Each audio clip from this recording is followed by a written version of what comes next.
The greatest support magician left his party because they didn't pay him well and formed a new party with his 3 pretty students. In a world where the powers of the dormant demon lord created dungeons all around the world, and adventurer parties live stream their dungeon runs, Yuke is a mage and a member of a rank party named Thunderpike. All their members are strong, and they easily clear all the dungeons they enter. However, not everything is well with their teamwork once they are outside of the dungeon. Yuke feels like he is not being paid fairly for his work, and after a successful mission, he tells his party members that he is going to quit Thunderpike. The party leader Simon and the other members tell him to stop being such a whiny because he doesn't even join the fight and just stays in the rear, burning through their items and scrolls. They claim that they will be fine without his little support, and that is the final nail in the coffin. Yuke finishes his drink and then declares that he is going to quit the party forever, and they can go and shove their rank tag up their butt. The next day, Yuke goes to the Adventurer Guild to register himself as unemployed. Just as he finishes filling the form and hands it to the receptionist, a redhead hoe suddenly lunges at him and hugs him tightly. She calls him teacher, and when Yuke sees her, he recognizes her as Marina, a sword mage whom he guided before she took her adventurer test. Marina thanks Yuke for helping her earlier, and he asks how things are going for her.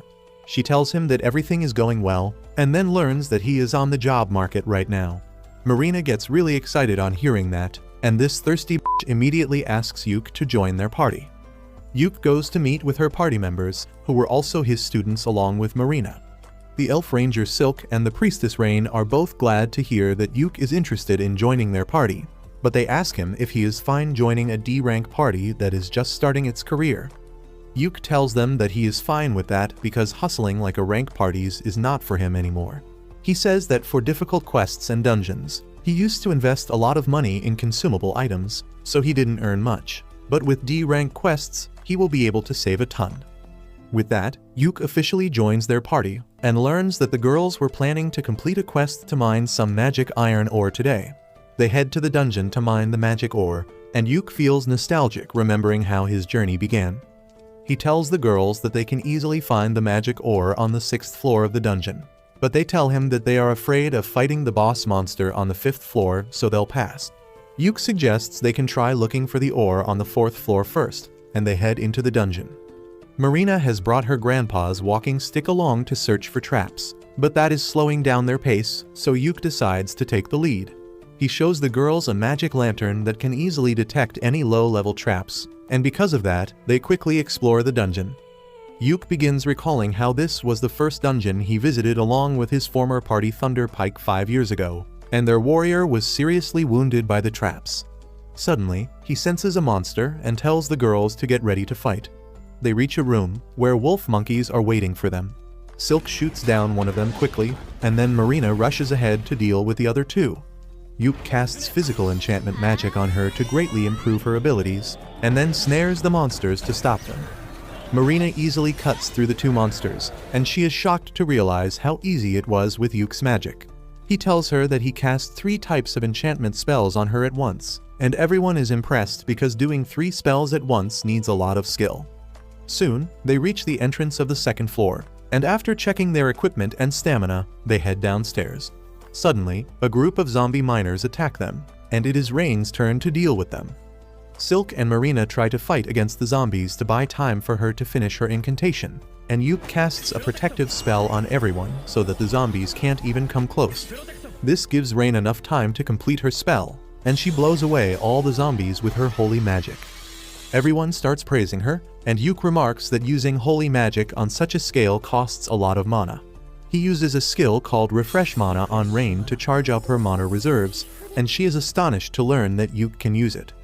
She tells her friends that it is a rare spell that only red mages like Yuke can use, and with just this spell, one can instantly be admitted to an A-rank party. They are all amazed, and Yuke tries acting down to earth by saying that he is nothing special. They walk ahead, and he keeps pouring holy water on the ground so that the zombies don't attack them after being revived. Silk thinks that it is going to be really expensive, and they don't have the budget for that, but Yuke tells her to relax because he brewed it himself. This shocks Rain because Yuke is not even a priest, but he replies that he can use the purified ashes of the zombies to make holy water using alchemy. Soon, they reach the 4th floor, and Yuke says that they can find the magic ore on this floor. But before going any deeper, he wants everyone to rebuild their stamina by eating something. For that, he pulls out a whole-ass stove from his magic bag, which makes the girls excited. Yuke tells them that if they work hard, they can afford their own magic bag someday.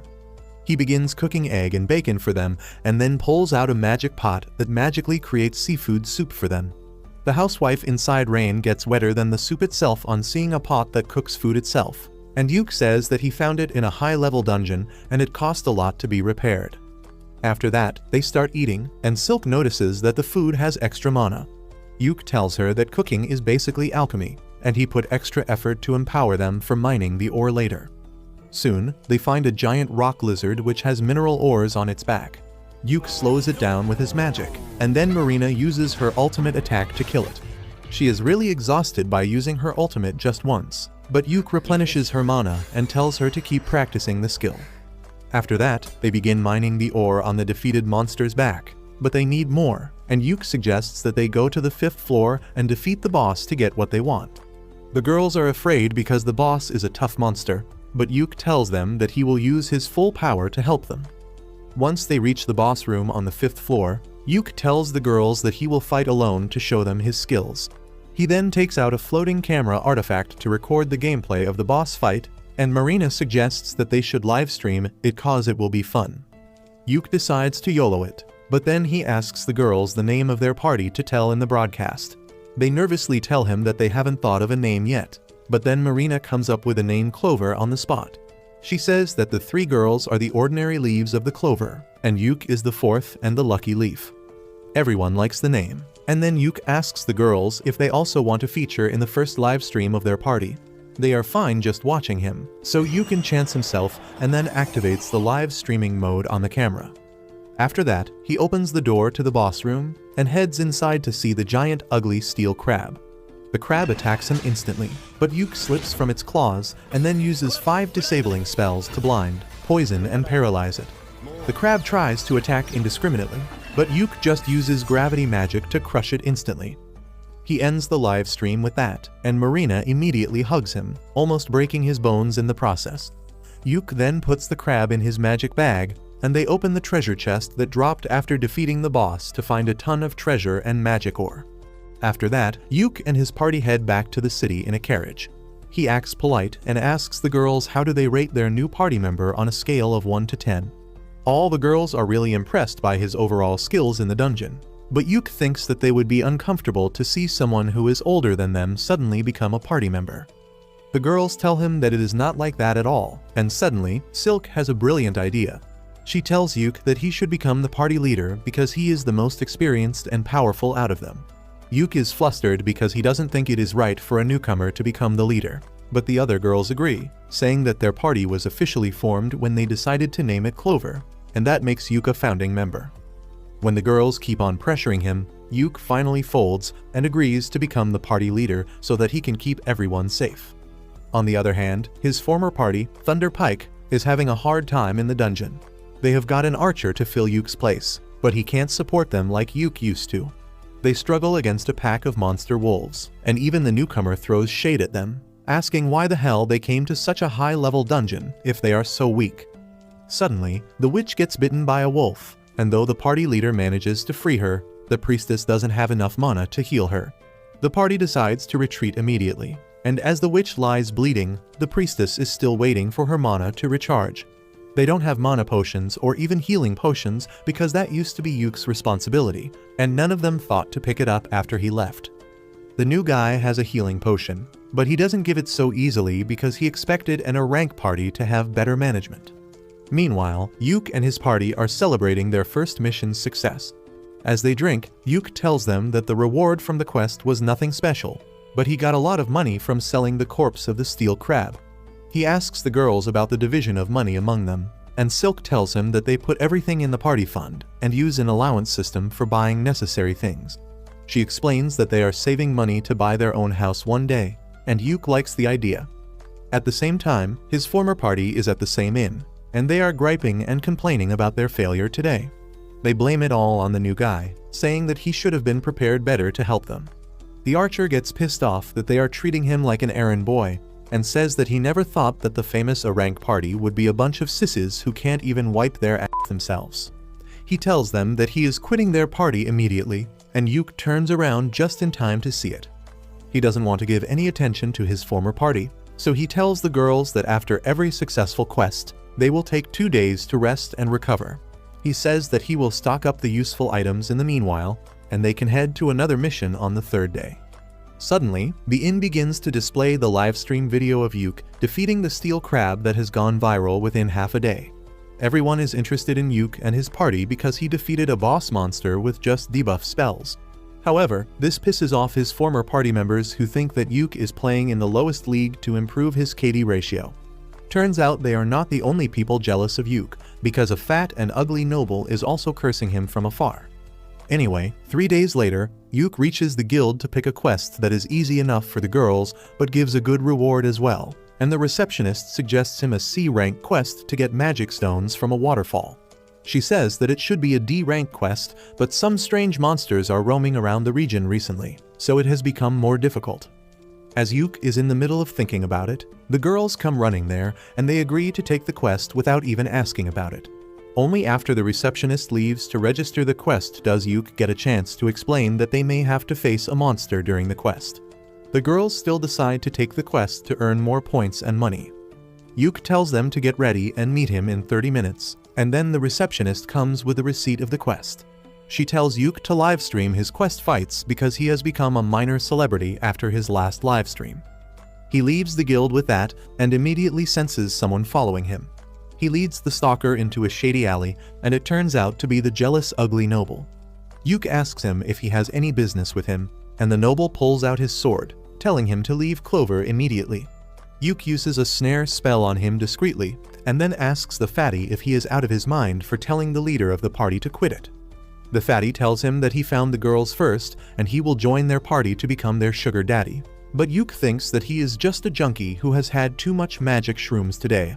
He refuses to leave the party and walks away, and as the noble tries to attack him, he trips on the snare spell and knocks himself out. Once Yuk joins the girls to go on the quest, they tell him that the fat incel had approached them a few days earlier, and he offered to join their party like he was helping them out. However, his skills were mid, and they decided to ignore him since he wasn't taking no for an answer. Yuk also thinks that the guy must be dumb if he can draw his sword so casually in the streets, and he decides to report him to the guild once they return.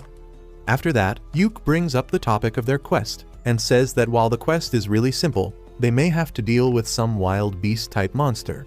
The girls tell him that they have been to the area around 2 months ago, but they didn't face any monsters back then, and there were no ordinary animals around either.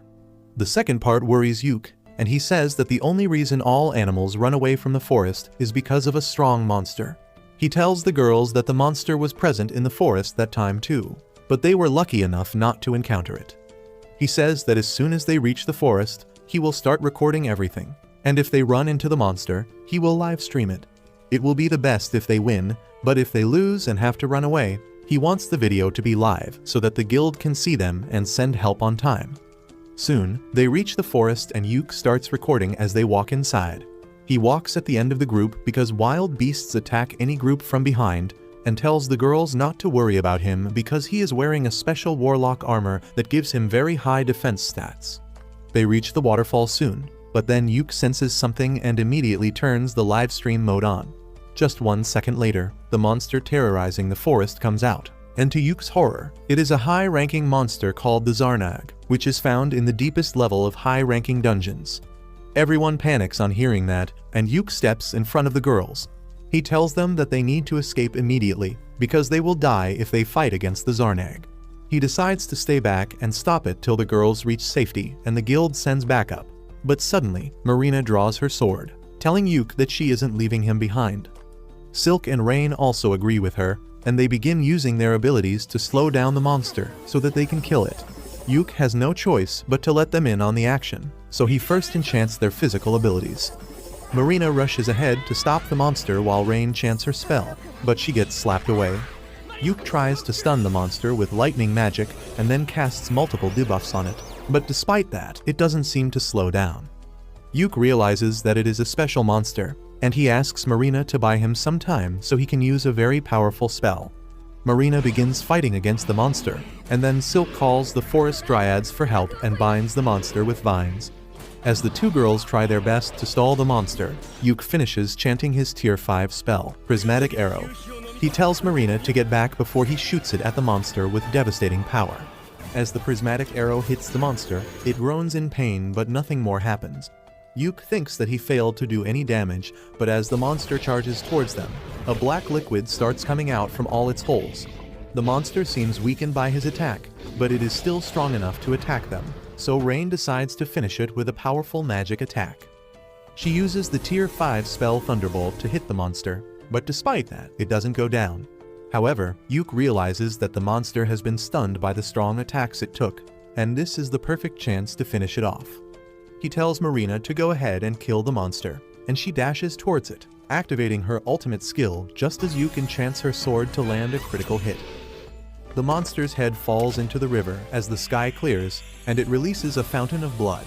Everyone is relieved at this, and then Yuk remembers that he was live streaming this fight. He thanks all the viewers for watching the fight till the end, and then ends the stream.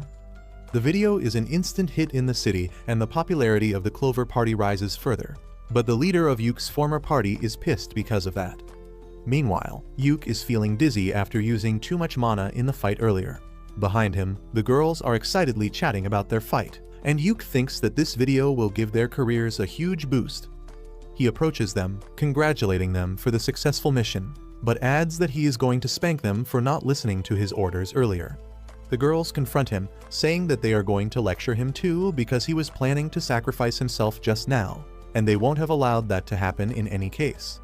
Yuk realizes that this is a 1 versus 3 match and he can't win against the girls, so he says that they will review the mistakes they made later.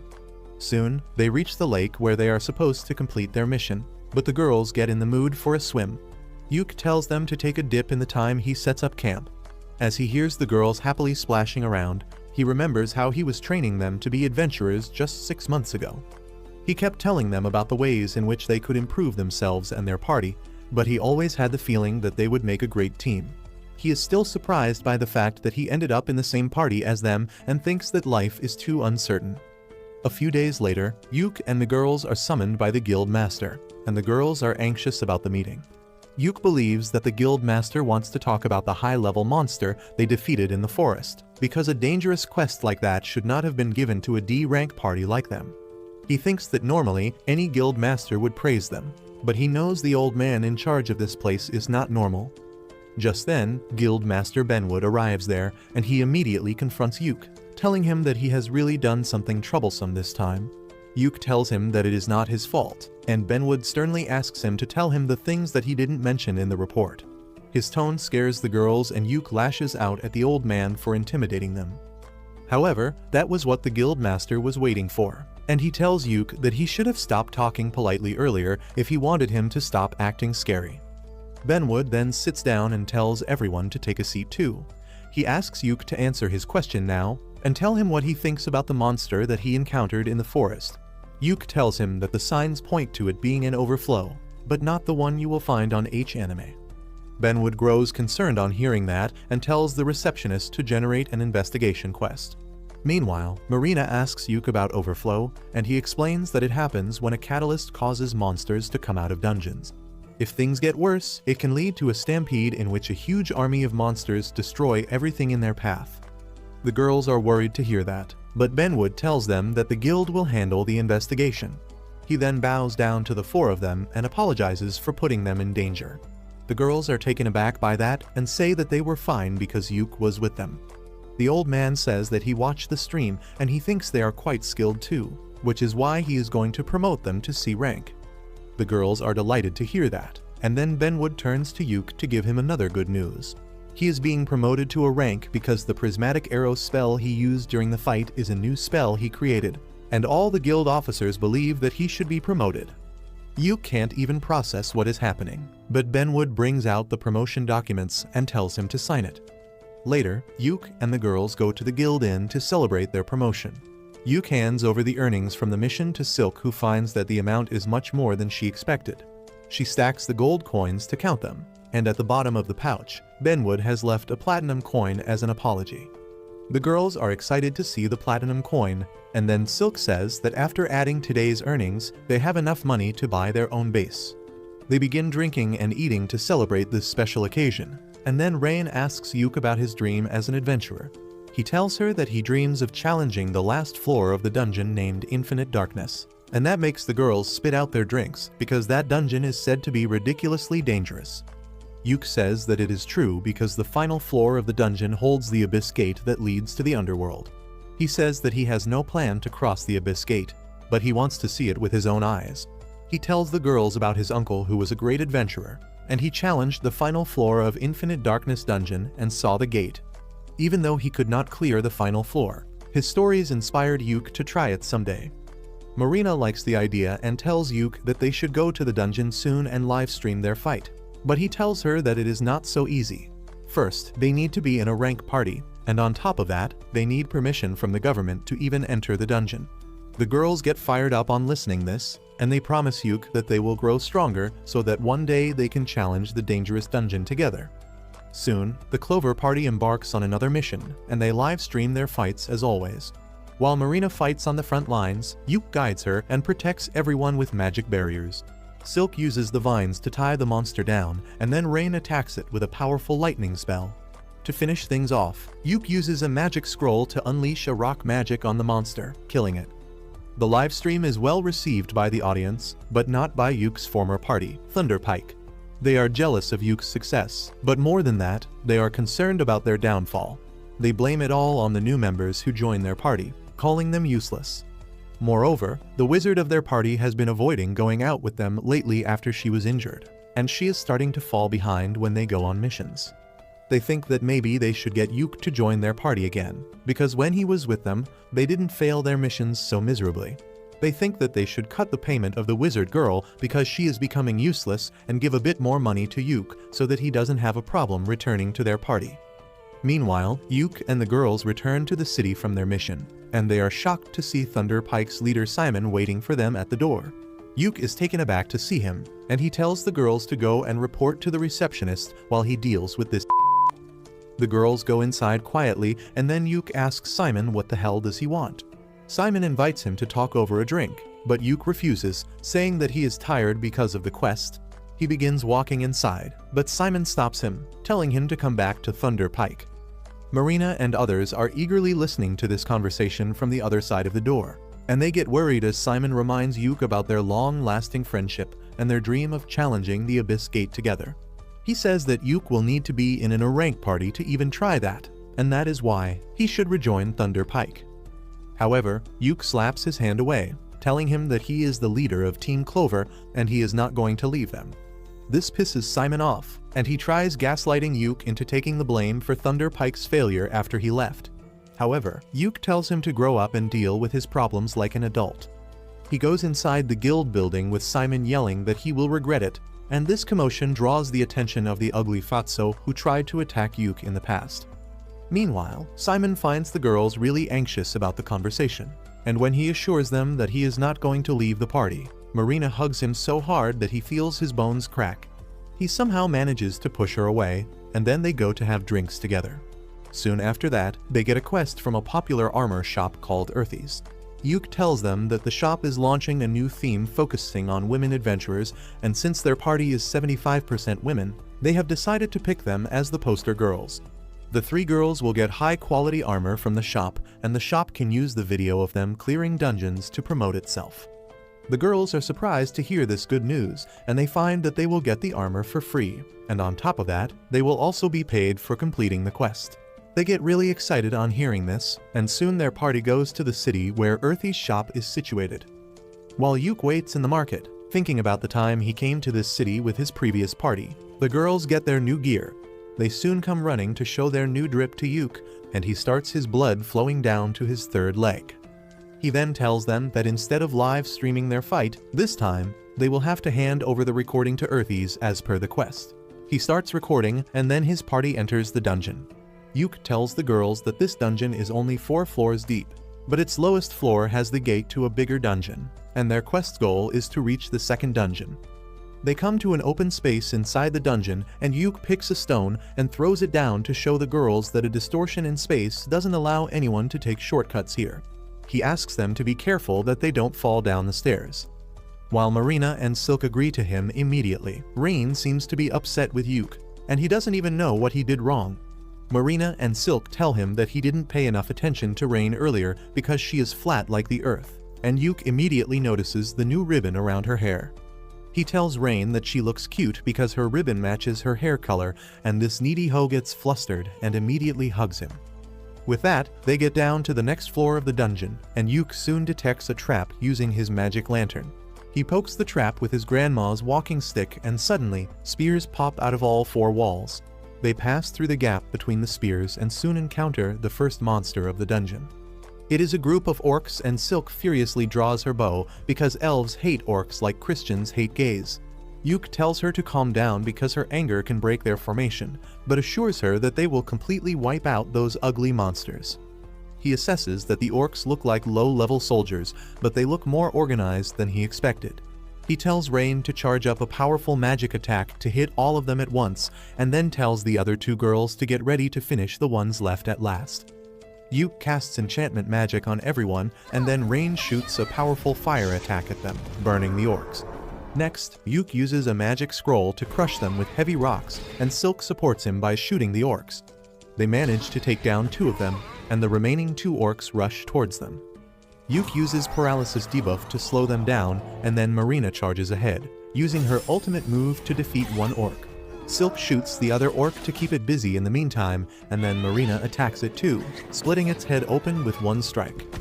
Yuke goes over to the dead orcs to collect their magic stones, and he asks Silk if she has calmed down now. She apologizes for getting tense on seeing the orcs, but Yuke understands that it is a part of her elf DNA. Silk is happy to hear this, and just then Marina comes there with a damaged scroll she found with one of the orcs. Yuke finds that it is an artifact that can reveal hidden abilities of an adventurer. He says that they can't use it right now because it is damaged, but he can repair it with his alchemy skills. He tells the girls that one of them can use it instead of selling it because it will enhance their talents and maybe even unlock a new job class. Both Silk and Rain tell him that he should let Marina use it since she has only one job class. As Marina is daydreaming about what job she will get, a treasure chest suddenly appears before them as a reward for defeating the orcs. Later, as they take a lunch break, they find that the treasure chest had a magic bag inside it, and everyone decides to give it to Rain because supporters like her need it more. After that, they head to the fourth floor of the dungeon, and Yuke tells the girls that the entrance to the second dungeon used to be guarded by a boss monster, but it has been many years since one was last seen. The girls ask him more about the boss monster, and he tells them about the Shadow Stalker, a monster that appeared to be made from pure darkness. Marina spots something exactly like that in the distance and asks Yuke if he is talking about that, and he is stunned to see that there is a real Shadow Stalker in the dungeon. He focuses his camera on it because Shadow Stalkers are really rare to find. He thinks that the Shadow Stalker won't reach them quickly because no one can just jump down from a higher floor. But the boss monster decides to prove that he is built different. He jumps down and shatters the invisible barrier that prevents anything from taking a shortcut. Yuke panics and realizes that they have no choice but to fight.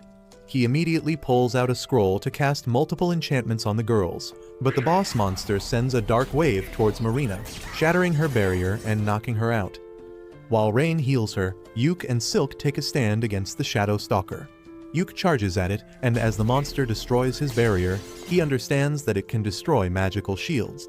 He uses an illusion spell to distract the boss monster with a clone while he reaches behind it, and then puts 3 offensive enchantments on his sword to attack. However, just as he is about to hit the boss monster, it uses a curse spell to completely freeze his body. Yuke realizes that this monster is really strong and intelligent, and they have no way to beat it. He wants to tell the girls to run away, but his body is frozen and he can't even utter a word.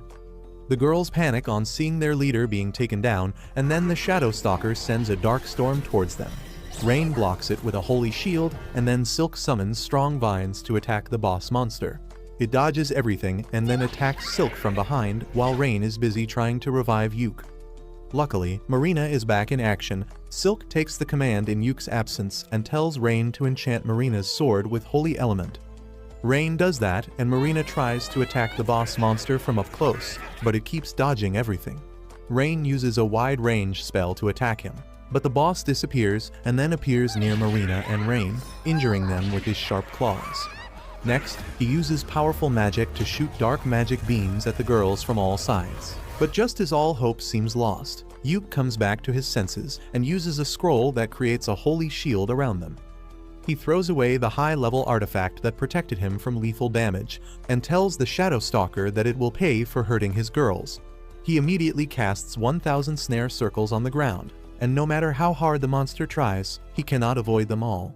He keeps slipping, and then Yuke uses all the debuff spells he knows to weaken it. He then uses a healing spell to get all the girls in peak shape. Next, Silk uses a tier 4 spell to bind the boss monster in strong vines, and then produces sharp thorns to pierce it all over. After that, Marina attacks it with her ultimate move, and finally, Rain casts the purification magic to exorcise the monster made of darkness. The fight is over with that, and Marina immediately runs to hug Yuke and crush his ribs. After that, Yuke asks Rain what did she learn about the Shadow Stalker from this fight, and she reveals that he was a zombie with an incredibly dense mana that should not be possible naturally. She believes that this is the clear sign of an overflow, and everyone gets worried. Marina and Silk suggest that they should start a live stream to inform everyone about it, but Yuke is against that. He says that they are wearing armor that has not been made public yet, so if they reveal it without the permission of their client, it would be problematic. He thinks that they should just reach the second dungeon and complete their quest so that they can inform the guild about it quickly. He starts moving ahead, but Rain stops him and heals the injury on his face before they continue their quest. They soon come to the gate to the second dungeon and end their mission by touching it. Later, they return to the city, and Yuke reports to the guild about the existence of the Shadow Stalker. He comes out to tell the girls that they can be interviewed later, so they will stay in this city for a few more days. They are really excited to hear that and tell Yuke that they should go sightseeing in their free time, and he gladly agrees. On the other side, Yuke's former party, Thunder Pike, is having a hard time ever since he left. They complain about eating dried food because when Yuke was with them, they could eat something new each time because of his magic pot. They aren't really cooperating well with each other as well, and leaving important things to the healer and the magician. On top of that, the magician is being treated like an errand girl, and everyone tells her to learn some useful skills because she is too weak and can't contribute much to the fight. Anyway, she turns on the live stream before their party heads into the dungeon, but within a couple of hours, they return to the guild after failing the mission. The receptionist smiles as she tells them that they have been failing a lot recently, and if that continues, they might get demoted. This infuriates Simon, but the receptionist stands on business and tells him to take easier jobs to save his party's name. After that, they start drinking and eating, and the magician girl Jamie sits at a separate table.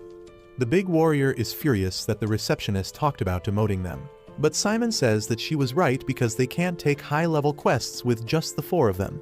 The healer tells him to find another party member in that case because that is his job as a leader.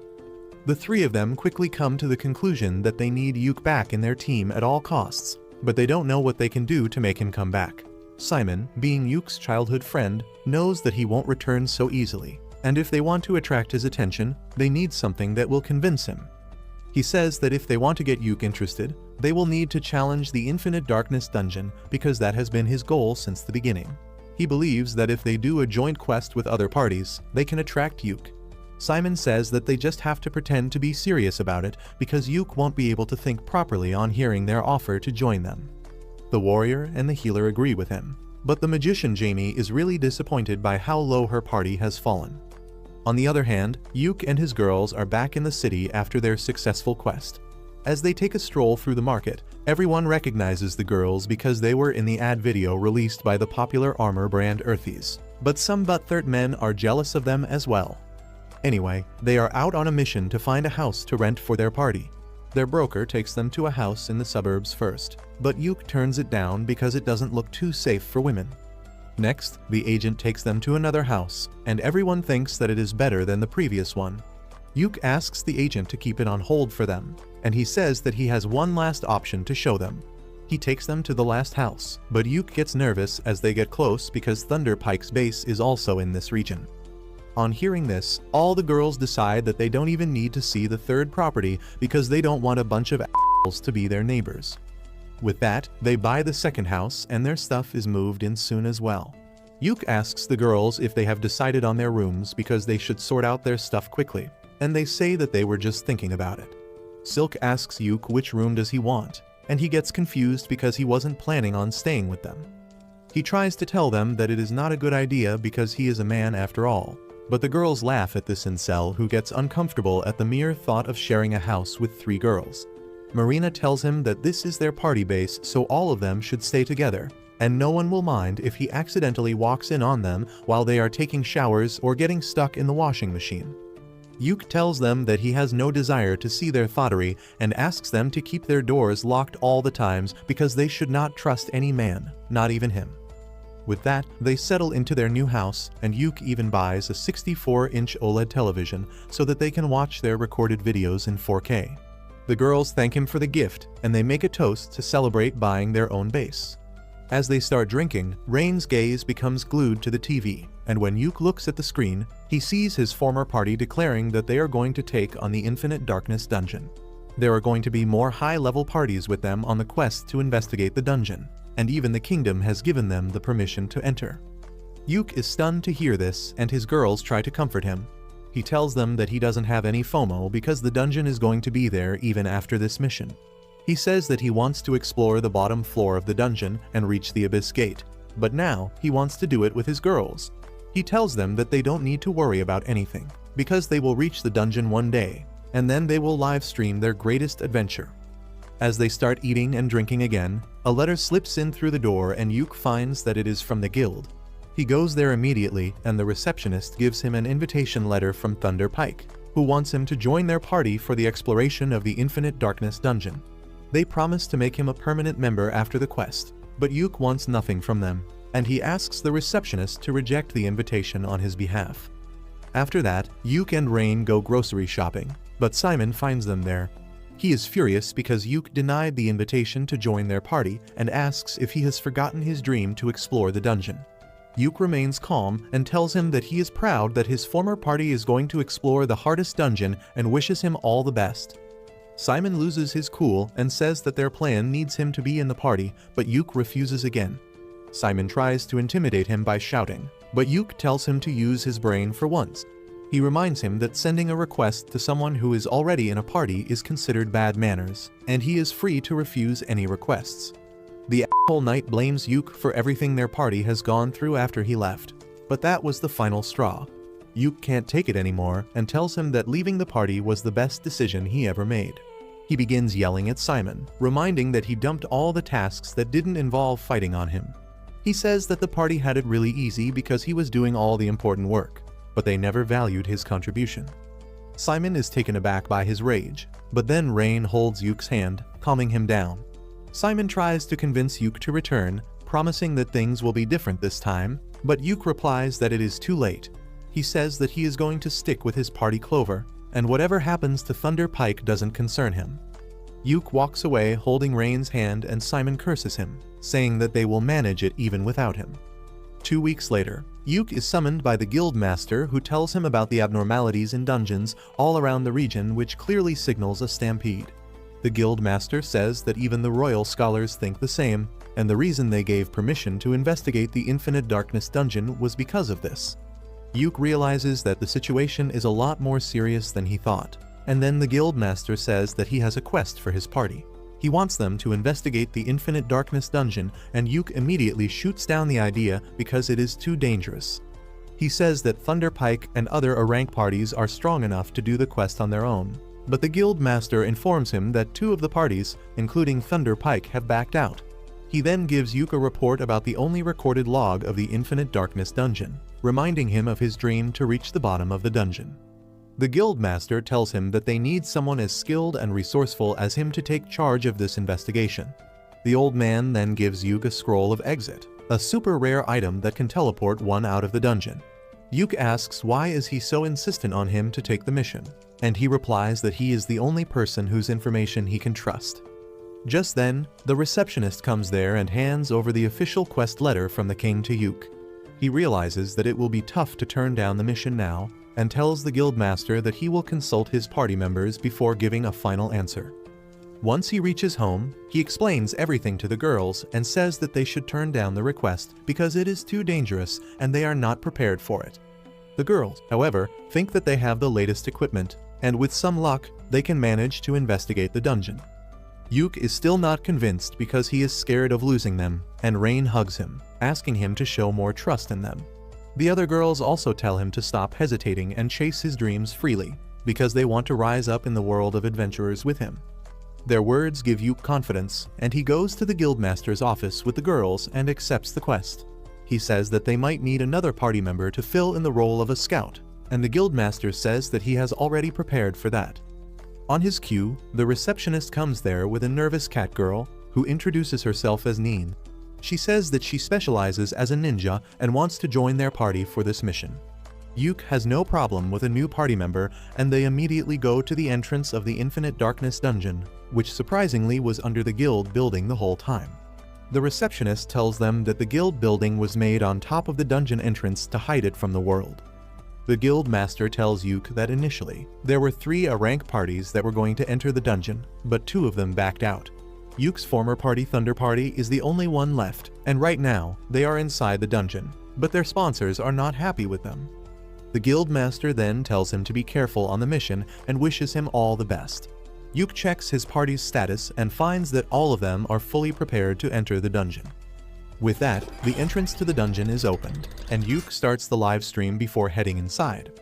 The space inside the dungeon is warped with irregular gravity, but the party is able to walk through the passageway without difficulty.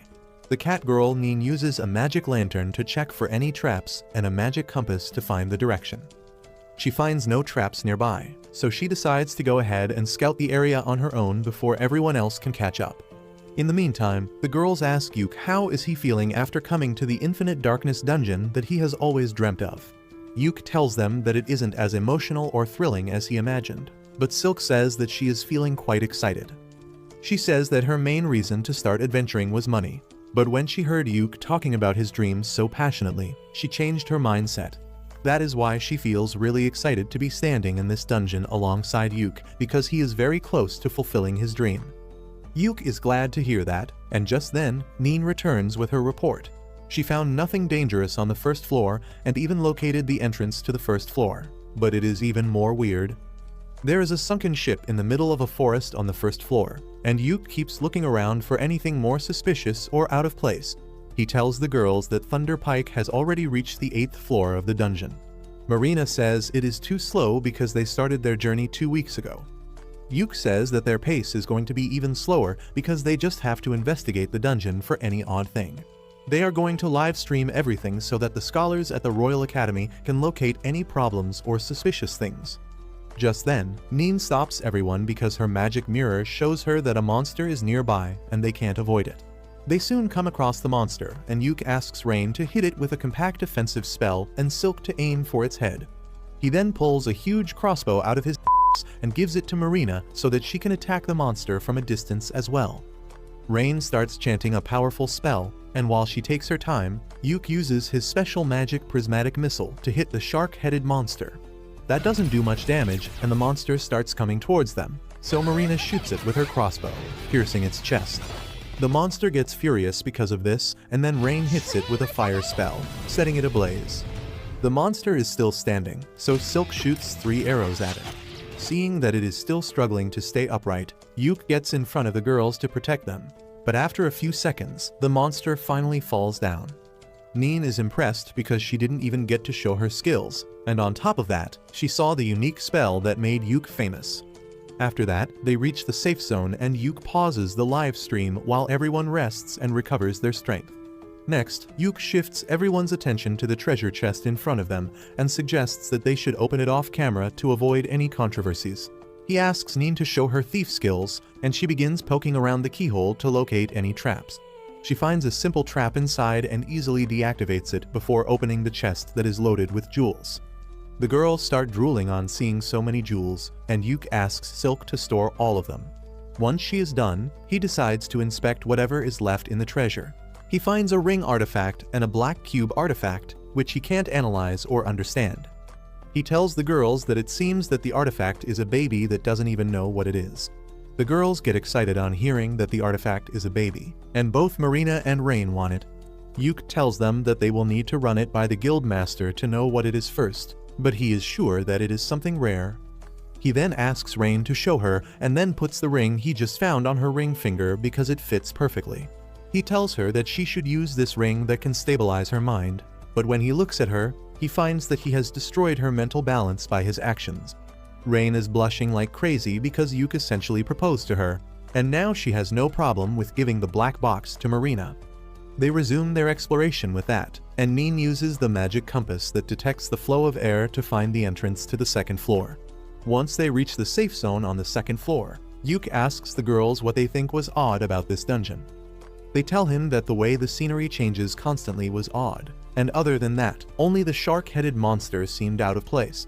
Yuk agrees and adds that the treasure chest they found on the first floor was also unusual, because treasure chests are normally found in floors that are more difficult.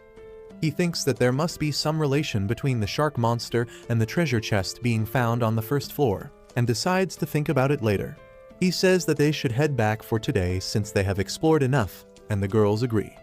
They walk back to the dungeon entrance, but then Neen senses someone coming towards them. It turns out to be Yuk's former party, which has got 2 new members for this mission. Simon acts arrogant as he tells Yuk that if he was going to come down here anyway, he should have accepted their invitation. Yuk replies that he was not going to fall for his scheme, and then reveals that they are here on a formal mission from the king. The other members of Thunder Pike get furious for no reason and call Yuk an ungrateful bastard, but Simon acts like they are partners on the same mission. He tells Yuk to hand over the live stream recording and all the items he has gathered to Thunder Pike because they are in an alliance now. He also pulls rank and says that it will be better if a rank party makes the report to the guild master, and his friends try to convince Yuk into thinking that it is the best option for his party's future. They keep telling Yuk to think of it as a great favor, and he starts getting pissed. Rain is also frustrated with their attitude, so she lashes at them for trying to use their rank to blackmail Yuk. Simon's party members tell her to shut up, calling her a savage dark elf, and that is when Yuk runs out of patience. He lashes at the warrior and the priestess, telling them that he won't tolerate anyone who insults his party members. He even gets ready to draw his sword against them, but Simon tries playing cool and asks him to hand over his loot. Yuk just slaps his hand away, telling him that he will never work with nasty assholes like them. He leaves Simon and others shocked with his response as he tells his girls that they should return to the surface. This entire conversation was live streamed, and everyone who watched it thinks that it will cause a big problem soon. Well, it does cause a big problem, and not for Yuk's party, but for Thunder Pike. 2 days after this incident, they are summoned to the guild master's headquarters, who tells them there have been multiple official complaints against them from their sponsors, the country of elves, and the guild headquarters. Simon doesn't take it seriously and says that the bigger problem should be a C-rank party insulting a rank party like theirs. He adds that the guild should never have let a party with a savage dark elf in it enter the dungeon in the first place. But the guild master punches this racist piece of shit before he can complete the sentence. The guildmaster walks towards him as he says that since an rank adventurer like him made racist remarks against a dark elf on a live stream, it has harmed the reputation of their country. He grabs Simon by the throat, saying that his actions can cause serious problems between their country and the elves, and to prevent that, Thunder Pike will have to do an apology stream. Not only that, they will be put on trial, and in the worst case, they may be exiled forever. He lets him go with that, and Simon says that it is an unwise decision because if they exile a rank party, they won't have anyone to explore the dangerous dungeon. The guild master reveals that there will be no problem because Yuk's party has been given a temporary rank for this mission, and they have already shown great results. Despite this warning, Simon is not ready to apologize to anyone, and he curses Yuk for setting him up with his live stream. As he is busy cursing him in the middle of the street later, the fat ugly noble comes there and tells Simon that he has a way to get revenge on Yuk that will benefit them both. On the other hand, Marina approaches Yuk because she has figured out the use of the black box artifact. Yuk is eager to learn how a dumb like her could discover it, and Marina replies that after she spent enough time with the box, the idea came to her naturally. However, she can't use it by herself, and she needs Yuk's help to fully activate the artifact. He thinks that it needs a touch of his alchemy skills, but instead, Marina just asks him to hold the box and think about her. Yuk thinks about Marina as a fighter, and suddenly, the black box transforms into a special sword designed just for her. Marina is overjoyed to see the sword, but Yuke doesn't even understand what is happening. Marina refuses to explain things to him and just says that the black box was like a baby, and it needed a mom and a dad before it could start functioning. Yuke gets embarrassed on hearing that, while this psycho bitch starts cuddling with the sword itself. The next day, Yuke and the Clover Party go to the Infinite Darkness dungeon again, and he turns the live stream on in advance. He then tells the girls that their mission for today is to reach the stairs in the 3rd floor of the dungeon, and they will decide whether to explore more or return based on what they find there. They quickly cross the 1st floor without issues and then reach the 2nd floor, which is much different than they expected. It is a vast grassy plain, and even the sky is there despite them being inside the dungeon. Everyone is left astonished by this sight, but Yuke tells them to take a deep breath and calm themselves. He says that there are records of some dungeon floors copying the outside world, but they are always found deeper than the 20th floor. He wonders if this floor is like the outside world because the dungeon layout changed, or if the lower floors of the dungeon are moving upwards because of some irregularity. No one has any answer to that yet, and Yuke decides to find more about the floor first. He asks Nin to do her thing, but her compass that tells the wind direction is not working because the wind here is too strong. Rain suggests that she can use her telescopic eye spell to scan the area quickly, and Yuke tells her to go ahead. This thirsty hoe climbs on his shoulders and he begins melting under her thick thighs. Rain then uses her telescopic eye spell to look far away and finds a house in the distance before her eyes get tired. Yuke decides to check the house out, and on the way, he tells the girls that ruins are commonly found in dungeons, but a complete house appearing is a really suspicious thing. Moreover, he is worried about the sun in the sky. He believes that it is some sort of artifact that is giving them light and heat, but if it is designed to work like the real sun, it may set when night arrives. He thinks that it may be one of the dungeon floor mechanisms, and suggests that they take action while the sun is still shining. Soon, they reach the house and surprisingly, it looks newly built. Rain can't sense any mana coming from it, but Yuke refuses to believe that it is a normal house. Suddenly, the house door opens and an old woman comes out holding a tray with tea and pumpkin pie. She treats Yuke and the girls as guests and asks them to come and have tea with her, but they are incredibly alert now. Yuke refuses her offer, saying that they don't think they should come inside her house because it is suspicious, and the old woman says that he shouldn't resist because it is going to be night soon. Just as she says this, the day turns into evening and the house starts growing bigger.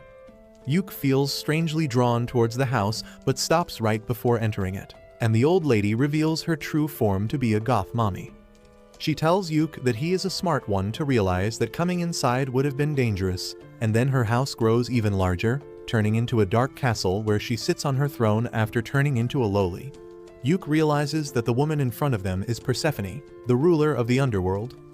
Persephone is again impressed by how smart he is, and says that she is going to trap his soul and that of his friends for her entertainment till eternity, and they can't do anything about it. Yuke suddenly kneels before her, respectfully greeting her and saying that he will meet her again when his time comes, but not today. Persephone reluctantly takes his word, but she puts a curse mark on him to always remind of his promise. With that, Yuke tells the girls to run back to the 1st floor immediately and uses physical enchantment magic, allowing them to reach the safe zone before the dark mist of the castle catches them. Yuke ends the livestream and his girls give him a mirror so that he can see the curse mark on his face. Rain examines it and finds that it is way beyond her level, and Yuke tells her that he will hit the temple as soon as they reach home to do something about it. They begin having lunch with that, and Yuke tells the girls that they were just in Persephone's territory, which is mentioned in the old myths where daytime is just like Earth, full of life, but when night comes, it becomes the underworld and everything reverses. Yuke suddenly comes up with a theory about the underworld being found in the dungeon, and says that it must be because of the abyss gate located at the end of the dungeon. He says that different worlds are connected to each other through the abyss gate, and the infinite darkness must be a special dungeon that can replicate those worlds inside it. He thinks that Persephone's world is one of such worlds, but the bigger mystery is how something so dangerous was present on the 2nd floor of the dungeon. Suddenly, Yuke comes up with another theory that states that maybe they did not go to the 2nd floor, but to the 30th floor, which is the last explored floor of the dungeon. Rain seems to agree with him, and she says that maybe the stairs are making them skip a bunch of floors and leading them to random floors instead of going in the proper order. Yuke wonders if they should use the scroll of exit to teleport outside right away, but the girls suggest that they should recover their strength and try to reach the floor above them before taking the extreme step. Yuk listens to their suggestion, and all of them go to sleep. The next day, Yuk opens his eyes on hearing Simon's voice and finds that he is tied down. He doesn't understand what is going on, and Simon tells him that he followed him here to settle the score with him. He tells Yuk not to try anything because his party has his girls as hostages, and they have even put a slave collar around Rain's neck, which he got from one of his sponsors. Yuk tells him that if word about this gets out, he will be arrested, but Simon doesn't care because he is already at rock bottom. He tells Yuk that there is a way in which the girls don't get hurt, and that involves him signing a contract that reads that Clover and Thunderpike had formed an alliance when the mission started, and racist remarks against elves were common in Clover. Thunderpike was doing just what they do, so the root of the entire problem is Yuk, who started it all. According to the contract, Yuk is going to take responsibility for everything, and his entire party will be absorbed into Thunderpike to cover for the damages they have done.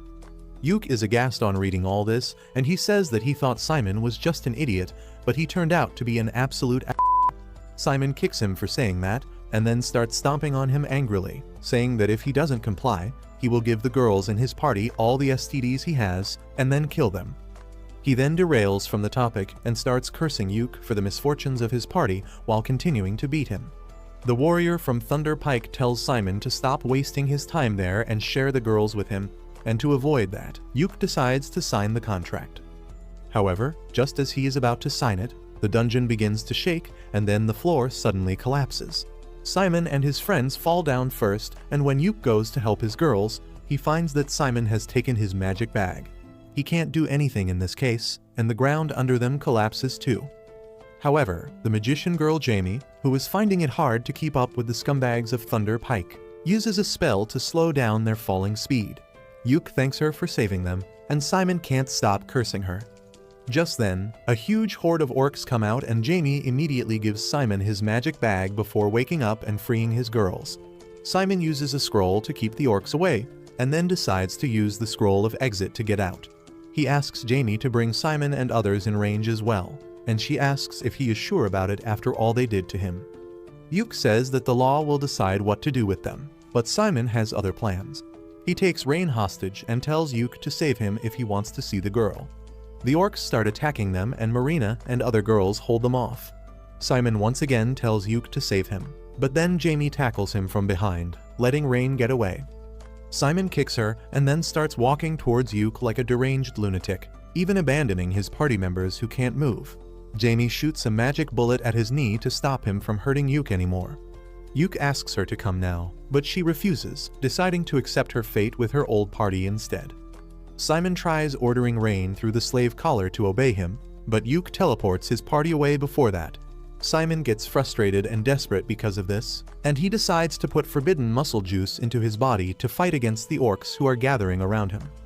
Soon, Yuk and his party reach their home, and they find a recording stone left in Yuk's bag.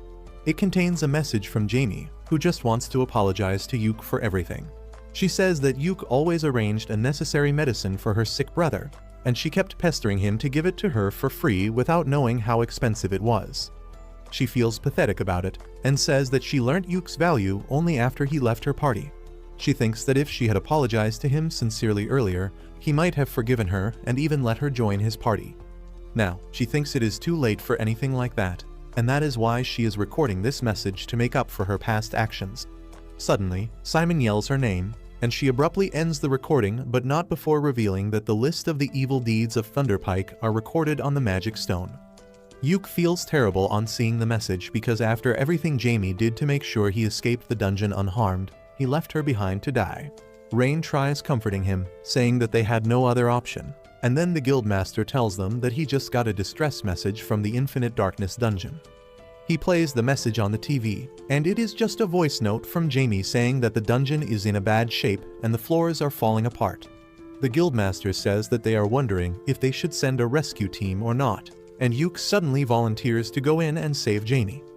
He asks the guildmaster to find another scroll of exit, but the old man tells him that he will be the one to decide if it is worth sending a rescue mission. He leaves the room with that, and Yuk tells his girls that he will go in alone to save Jamie, but the girls tell him that they too owe their life to Jamie, so they will come along. Yuk then decides to do something about the slave collar around Rain's neck, and he recites an unknown spell to deactivate the collar. Everyone is surprised to see this, and Rain says that she has never heard of a spell like this. Yuk believes that it is some sort of dark magic spell that was forced into him by the goddess of death Persephone along with her curse mark. While the girls are worried about him, Yuk thinks it is a good thing that he got the attention of the goddess of death. With that out of the way, he starts planning the rescue mission, when someone suddenly starts knocking at his door quite violently. Yuk opens the door and finds the fat, ugly noble there, who tells him that he should have opened the door quickly for his master. Yuk tells him to get the hell away from his home, and when the man tries punching him, he just kicks him where it hurts the most. His guards try to attack Yuk, but Marina and Neen quickly knock them out.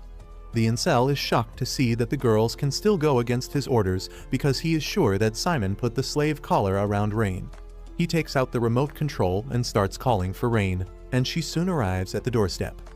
The incel gets happy, thinking that she is obeying him, but Rain hits him in the face with a crowbar, knocking him down. Rain agrees to let the bastard live because of that, but she puts the slave collar around his neck and takes the remote control from him, telling him that if he tries approaching her ever again, he will die in the most painful and embarrassing manner imaginable. The incel tries explaining himself to her, but she just stands by Yuk and holds his hand, saying that she belongs to him now. Even Yuk is surprised to hear this, but he decides to make sure that the fatty never even comes near Rain again. He walks up to him and uses a dark spell that will make his blood literally boil till he dies if he comes close to Rain. The fatty freaks out on hearing that, and then Yuk asks Marina and others to hand him over to the guards. Later that evening, Yuk and the girls have made all the preparations for the dungeon run, but they are still missing the scroll of exit, which is the most important item. Yuk fears that the guildmaster might not find another one in time because they are so rare, when a veteran adventurer named Lucent knocks on his door. He is there to give Yuk a scroll of exit, because he believes that rescuing friends from danger is one of the most important duties of an adventurer. With the scroll in his bag, Yuk decides to enter the dungeon again, despite the guildmaster telling him that the dungeon is going to be sealed by royal orders, and he will be punished for entering it. The old man asks Yuk if he even knows how to find Jamie in there, and he explains the theory that the stairways lead to different worlds, which are affected by the subconscious thoughts of the adventurer. The guildmaster and the receptionist remember their glory days when they raided the dungeon, and Yuk's theory makes sense to them. They tell Yuk all the best for his mission, and he just asks them to start preparing for a welcome party. With that, Yuk and his party enter infinite darkness, and they immediately run into some monsters. With Yuk backing the girls with support magic, they manage to defeat them quickly and reach the safe zone. As they walk down the stairs, Yuk keeps thinking about saving Jamie, and his trick works because the second floor turns out to be a terribly damaged copy of their city. Neen finds a blood trail, and they immediately follow it in hopes that Jamie is still alive.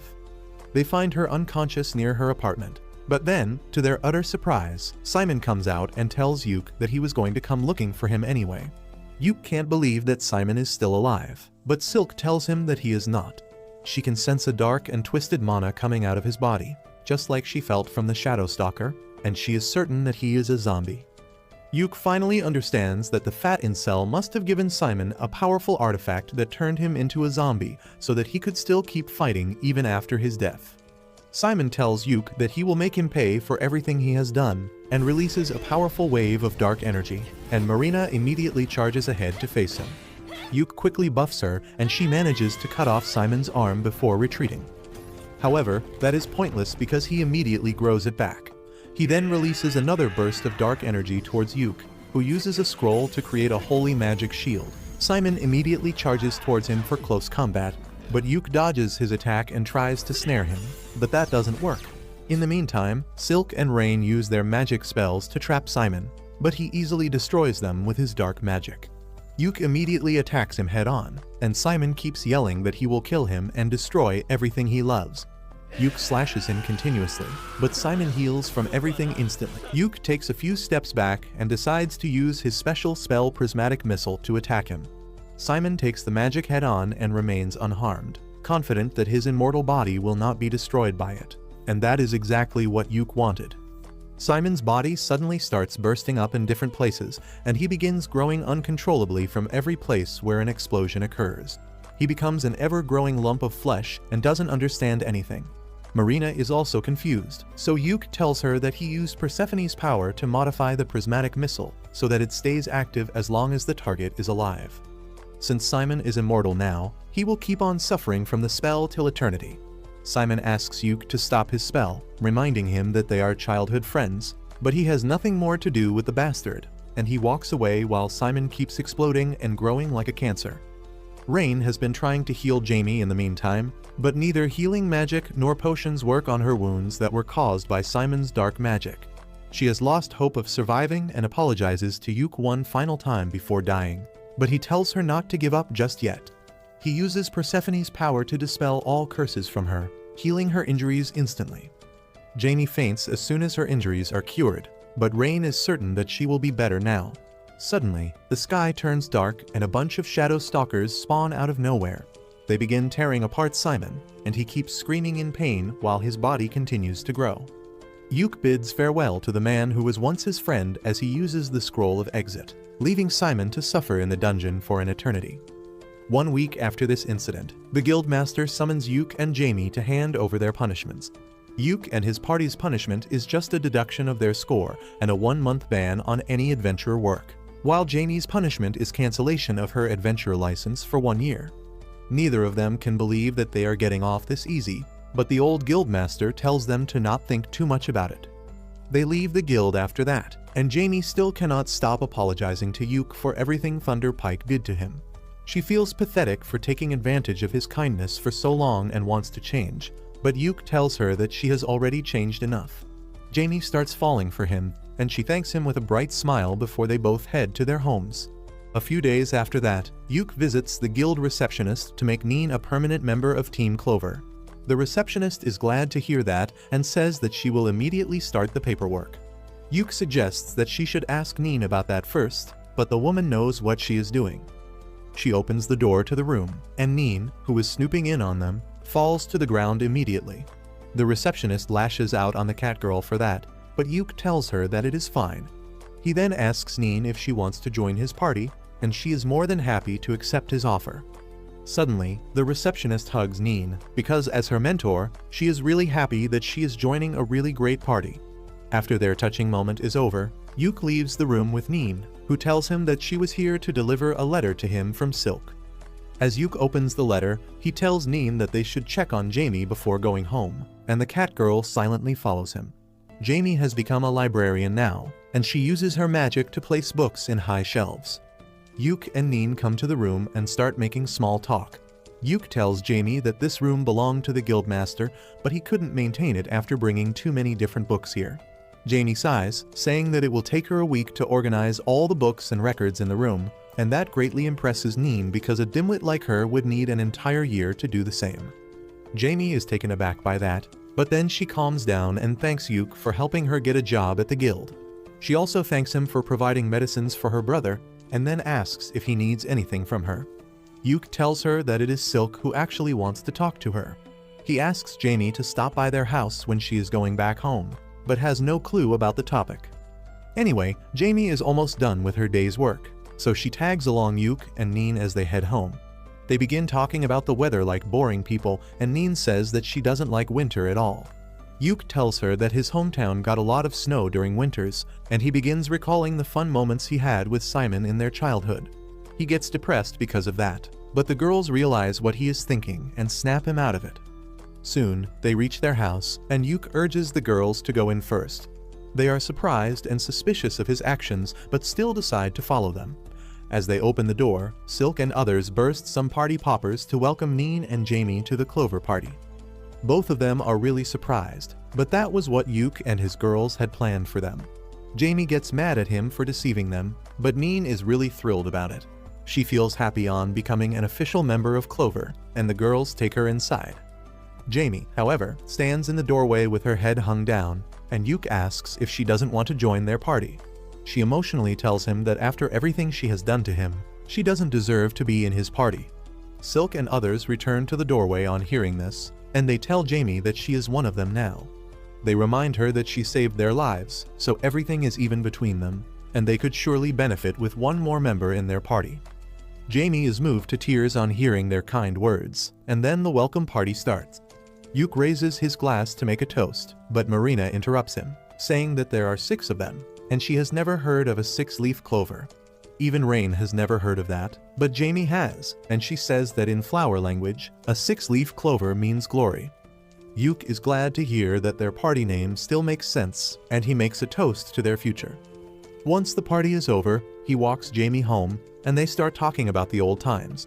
Yuk says that when he first came to the city, he admired Jamie because he was a country bumpkin, and she gave off city girl vibes. Jamie also remembers the time when Yuk was completely clueless about most things in the city. To hide his embarrassment, Yuk says that Simon was the same as him, but the mention of Simon turns the mood of the conversation gloomy very quickly. Both Yuk and Jamie steer the conversation to their first mission as an adventuring party, and Yuk says that even though things were not good for him generally, he had fun with Thunderpike. He then says that maybe it is his fault that Thunderpike was completely destroyed, but Jamie doesn't think so. Yuk says that things would have been different if he confronted the other party members, but Jamie says that they would have not realized the value of his hard work back then, and he would have left them anyway. She holds Yuk's hand, telling him that it was not his fault. She says that she will repay him for everything once the ban on her is lifted and she becomes an adventurer again. After dropping her home, Yuk returns back to his place and finds Rain washing dishes by herself. She tells him that Neen was really excited about moving all her stuff in today itself, so she took Marina and Silk to help her. Rain had to stay behind because she lost in rock paper scissors, and now she has to do the dishes alone. Yuk starts helping her out, and Rain starts having fun seeing themselves working together. She says that they look like a newlywed couple, and that statement catches Yuk completely off guard. Rain starts sulking that he reacted so shocked, and she asks Yuk to come clean with his feelings. He suddenly holds her hand, and they both start blushing as Yuk says that he is not sure what he should do. After staring at each other for a while, Rain kisses him on the cheek, telling him that this is how she feels, and asks him to give his answer later. Yuk is completely flustered now, but before he can react, Neen and others return. They call Yuk to help them move the heavy stuff, and he runs away, still flushing red. A month later, the suspension on the Clover Party is finally removed, and Yuk visits the guild building to get some information about the available quests. The receptionist has a little insider news for him, and she informs him that a new dungeon has been discovered recently. Yuk is shocked to hear that because the last dungeon was discovered 10 years ago. The receptionist tells him about the dungeon's location and says that it would be a nice place to do the comeback live stream of the Clover Party. Yuk begins thinking about it, and then the receptionist adds that the royal scholars think that the abnormalities with all other dungeons were because of the appearance of this new dungeon. Since the Clover Party did a great job investigating the Infinite Darkness dungeon, the scholars want them to investigate the new dungeon as well, and the kingdom has issued an official mission request for them. Yuk is surprised and thrilled to learn that the kingdom is giving his party another great chance, but he cannot give an answer to the request before consulting his party members. He returns home to share the information with the girls, but he only finds Marina doing maintenance on her gear, while the other 3 are busy elsewhere. Yuk decides to tell them about the mission request at dinner, and Marina tells him that she is going to the guild for a bit because Jamie had something exciting to share with her. Just as she leaves, Rain comes out of the bath with her hair dripping wet, and tells Yuk to dry them for her. He does as he is told, and after that, Rain heads for a nap, inviting Yuk to join her, but he is a wimp to jump at the offer. Just then, Silk comes there with some coffee for him, and as they sit down to have a sip, Yuk decides to share the information with her first because she is the most responsible member of the party. Silk is also really excited to hear about the new dungeon, and asks Yuk if he has any details about the mission. He tells her that he forgot to ask for the details and decides to visit the guild once again. Silk asks him to visit Jamie in the guild as well, and invite her and her brother to the party they are throwing to celebrate the ending of their suspension. Yuk tells her that he will do so, and then Silk suddenly starts acting shy, asking him to take some free time and spoil her like he spoils Rain. Yuk panics on hearing that, but Silk dismisses it as a joke and sends him away to the guild to get information about the new dungeon. Soon, Yuk and the girls head to the city of Duna, where the new dungeon has been found. Yuk drives a carriage while the girls keep chatting about how excited they are to go to a faraway city to explore a new dungeon. After 2 weeks of traveling, they finally reach the trade city Duna. They immediately reach the market as soon as they enter the city and find that it has different kinds of stores they have never seen before. Yuke grosses Marina out by saying that people here eat three-eyed frogs stewed in snail slime, but then tells her that he was just joking. He suggests that they should try out the food in this city before they go on the dungeon exploration mission, and then promises Rain that he will visit an artifact shop with her too. Rain notices that a lot of adventurers are in the market, and Yuke suspects that the news of the new dungeon has already spread. He points out that there are even adventurers and soldiers from nearby countries here. The nation whose presence is felt most strongly is Salmuteria, a nearby country with a very strict social hierarchy. Yuke tells the girls that the people in Salmuteria are quite proud and rigid when it comes to their family and bloodline, so they all have unique designs on their clothing that show their family and status. Marina suggests that they are practically a family too, so they should also design matching cloaks and armbands for their party. Everyone likes the idea, and Yuke says that he will come up with something later, but then he begins to think of ways to make the matching accessories useful as well. Soon, they reach the Adventurers Guild, and while Yuke and Silk go to talk to the guild master, the rest of the girls decide to chill at the pub. Yuke and Silk meet the ugly old hag Maniela, who is the guild master of this city, and then Silk begins asking her about the details of the mission. Maniela tells them that they don't need to map the dungeon, but they are free to do so if they want. She also says that all the items that the Clover Party finds during its exploration are theirs to keep, but the guild will check them first and put them on a list in case they are dangerous. While Silk is talking with the old woman, Yuke keeps staring at her. She tells him to stop trying to appraise her because that is rude, and Yuke immediately apologizes. Maniela tells him that it is natural for him to beware of someone he has met for the first time, but she assures him that they are going to be honest business partners for some time now. She then tells Yuke that she is not just an ordinary old woman, but a member of the legendary party who reached the final floor of the Infinite Darkness dungeon. Benwood, the guild master from the previous city, was a member of the party, and so was Saga, Yuke's uncle who inspired him to become an adventurer. Yuke is astonished to hear all this, and then Maniela tells him to stop being so nervous around her. She wishes him all the best for the mission, and then gives him a map to the inn where she has arranged for his party to stay. Once they leave the guild, both Yuke and Silk try to relax because being with the old hag really exhausted them. They decide to check out the hotel she has arranged for them after picking up the rest of their party members from the inn, but when they reach there, they find them in a fight with a group from Salmuteria. The people from Salmuteria speak a different language, but they are obviously pissed at Marina and others, who hold their ground and tell them to get lost. While the rest of the customers are waiting for a fight to break out, Yuke arrives there and immediately rushes ahead to solve the matter. Marina tells him that these bastards were trying to force them to pour their drinks, and then some. Yuke realizes that they were trying to aggressively pick his girls up, and he tells the men that they should stay away from his friends. However, his Salmuterian is not up to the mark, and he ends up telling the drunk men that all the women in his party are his wives, and he makes love to them every night. The men are taken aback by this and leave immediately, and only Rain really understands what Yuke just said. Once the fight seems to be over, the crowd disperses, but Rain and Neen are still furious. After that, Yuke leads the girls to the place they will be staying, and on the way, he explains that Salmuteria is the worst nightmare of all feminists because women are treated as property there. That is why the drunk men tried to force themselves on Marina and others, but they also have strict laws that can backfire on them if they try to steal another person's woman. Yuke explains that when he said that they were his companions, the men must have understood his point and left to avoid conflict. Marina, the submissive gets excited on thinking that Yuke called her his property, but he tells her that it is not what he meant. She tells him to quickly make matching cloaks for the party so that everyone knows they belong to him. Just then, Rain also tells Yuke that his Salmuterian was not correct, but instead of explaining what he really said, she begins to giggle uncontrollably. Soon, they reach their hotel, and the elf manager turns out to be a big fan of the Clover Party. She tells them that all their expenses will be covered by the guild, so they can order anything they want. Also, the entire hotel is reserved for them as long as they are going to stay here, and the manager tells them to pick any room on the second floor. Yuke and others thank her for her hospitality, and the manager decides to show them her hotel's speciality before they go to their rooms. She leads them to a hot spring in the backyard, and only Neen has seen one before. She eagerly tells her friends about how hot springs work and invites them to take a dip with her before having dinner. The next day, Yuke and Silk hold a meeting to explain their strategy for the upcoming mission. They say that they will follow the same pattern they used during the Infinite Darkness dungeon mission and livestream everything. Their goal is to fully explore the dungeon till the 5th floor, after which it will be open to the public. Silk explains that they only know that the 1st floor of the dungeon is partially underwater, and they can find a lot of water and bug-type monsters there.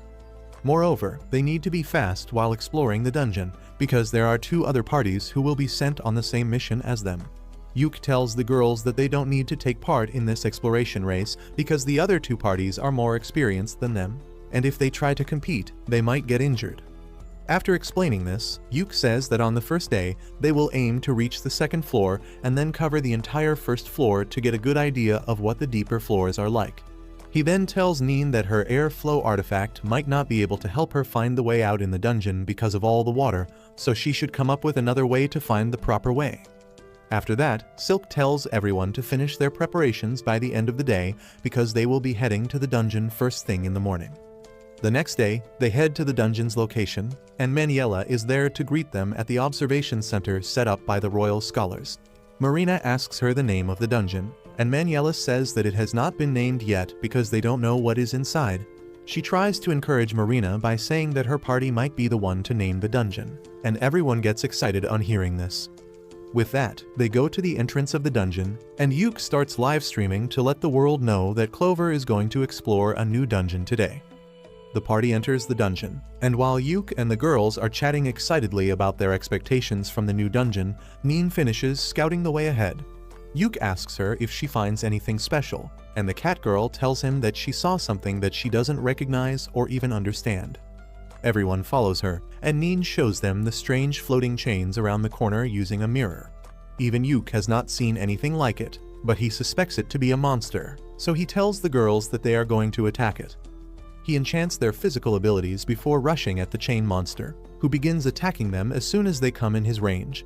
Yuke uses his debuffs to slow it down, giving Marina and Neen the chance to attack it up close, but they don't do any damage at all. The monster suddenly grabs rocks and starts yeeting them at the party, so Yuke hits it with another round of debuffs. The monster attacks him in response, but Rain stops it using a thunderbolt. Just as the monster is pushed back by her attack, Marina leaps at it, unleashing her ultimate move to slash the chains and the core of the monster in half. She is really exhausted after this fight, and Yuke decides to analyze the enemy they just fought before moving ahead. Neither Rain nor Silk have a clear idea, but they tell him that the monster was like a magic creature, but it also had dark and corrupted energy like zombies. Yuke decides that it is best to let the royal scholars handle the decoding process, and he begins picking up the pieces of the monster. Rain suddenly notices a shiny ring in the rubble, and Yuke picks it up. He tries to appraise it, but doesn't find anything helpful information about it, so he leaves it for the scholars as well. After that, Neen decides to scout the region ahead quickly, and Yuke begins to worry that this dungeon might be really difficult if they faced such a strong monster right off the bat. Marina has some input about the monster, and she claims that it felt like a human. She explains that her samurai job gives her an idea about what she is killing, and Rain agrees with her because even after they killed the monster, it dropped no magic stone. While everyone is wondering what the monster really was, Neen returns after finding the staircase to the 2nd floor. However, she shocks everyone by revealing that the stairs go up instead of down like they do in normal dungeons. Yuke is curious, but then Neen says that she found another weird thing ahead. She leads the group to a small study area that seems oddly out of place. Yuke finds a book in a drawer, and after Rain confirms that it is not cursed, he opens it, only to find that he can't read the language. He decides that they should go to the stairs and rest there before planning their next step. But as he sees the bright lights in the safe zone, he is suddenly reminded of Simon's brutal fate. The PTSD from the memory starts hurting Yuke intensely, and he cuts the live stream as he tells the girls that they should rest now. They are worried about him, and Rain puts her robe over his head to protect him from the lights before telling him to take a nap. Yuke takes up on her offer, and after sleeping on her lap for a while, he wakes up refreshed. He then tells his worried friends about how the lights reminded him of the sky on the day he fought Simon, which triggered his PTSD. The girls suddenly cling to him, offering to be his unpaid therapists, but Yuke tells them that he is fine now. After dealing with his trauma, he asks them if they should explore the first floor some more or go to the second floor, and the girls choose the second option. Yuk believes in democracy, so he decides to go with the majority, but before doing anything else, he tells them that it is lunchtime. While he starts cooking, Marina brings out another video recording drone so that they can live stream their dungeon cooking videos on another channel for maximum profit. After the lunch break, the party heads to the second floor. To their shock, the second floor is in the form of a well-maintained city that gives Yuk the flashbacks from the Infinite Darkness dungeon. He realizes that something really strange is happening here, and he tells the girls that they need to head back, when suddenly, he hears a voice telling him that he is right. Everyone gets into position to fight, and then an old wizard suddenly appears in front of them out of nowhere. He introduces himself as Loj, a poor old man who is left behind in this broken world. Yuk asks him why is he in this dungeon, and Loj is amused to learn that this place is a dungeon in their reality. He tells Yuk and the girls that this city was once called the City of Joy, but now things have changed a lot. Everyone is confused by the senseless statements of the old man, and the girls ask him if he is the only one in the city now. Loj tells them that the king and all the people in the city are here too, but he cannot explain the details of the situation to them in a way they will understand. He then starts to disappear into black smoke, but tells Yuk that they will meet again, calling him by his full legal name. Yuk panics because he never told the old man his name, and as he feels Persephone's curse activating, he gets even more paranoid. He tells the girls that they need to dash now, but then Marina points towards an unconscious girl lying in front of them. Soon after that, Yuk and his party come out of the dungeon, and he goes to the old hag and the royal scholars to discuss the strange things they saw. He is shocked to find that the old guy Loj didn't show up in the live stream, and the scholar thinks that Yuk and his party were hallucinating.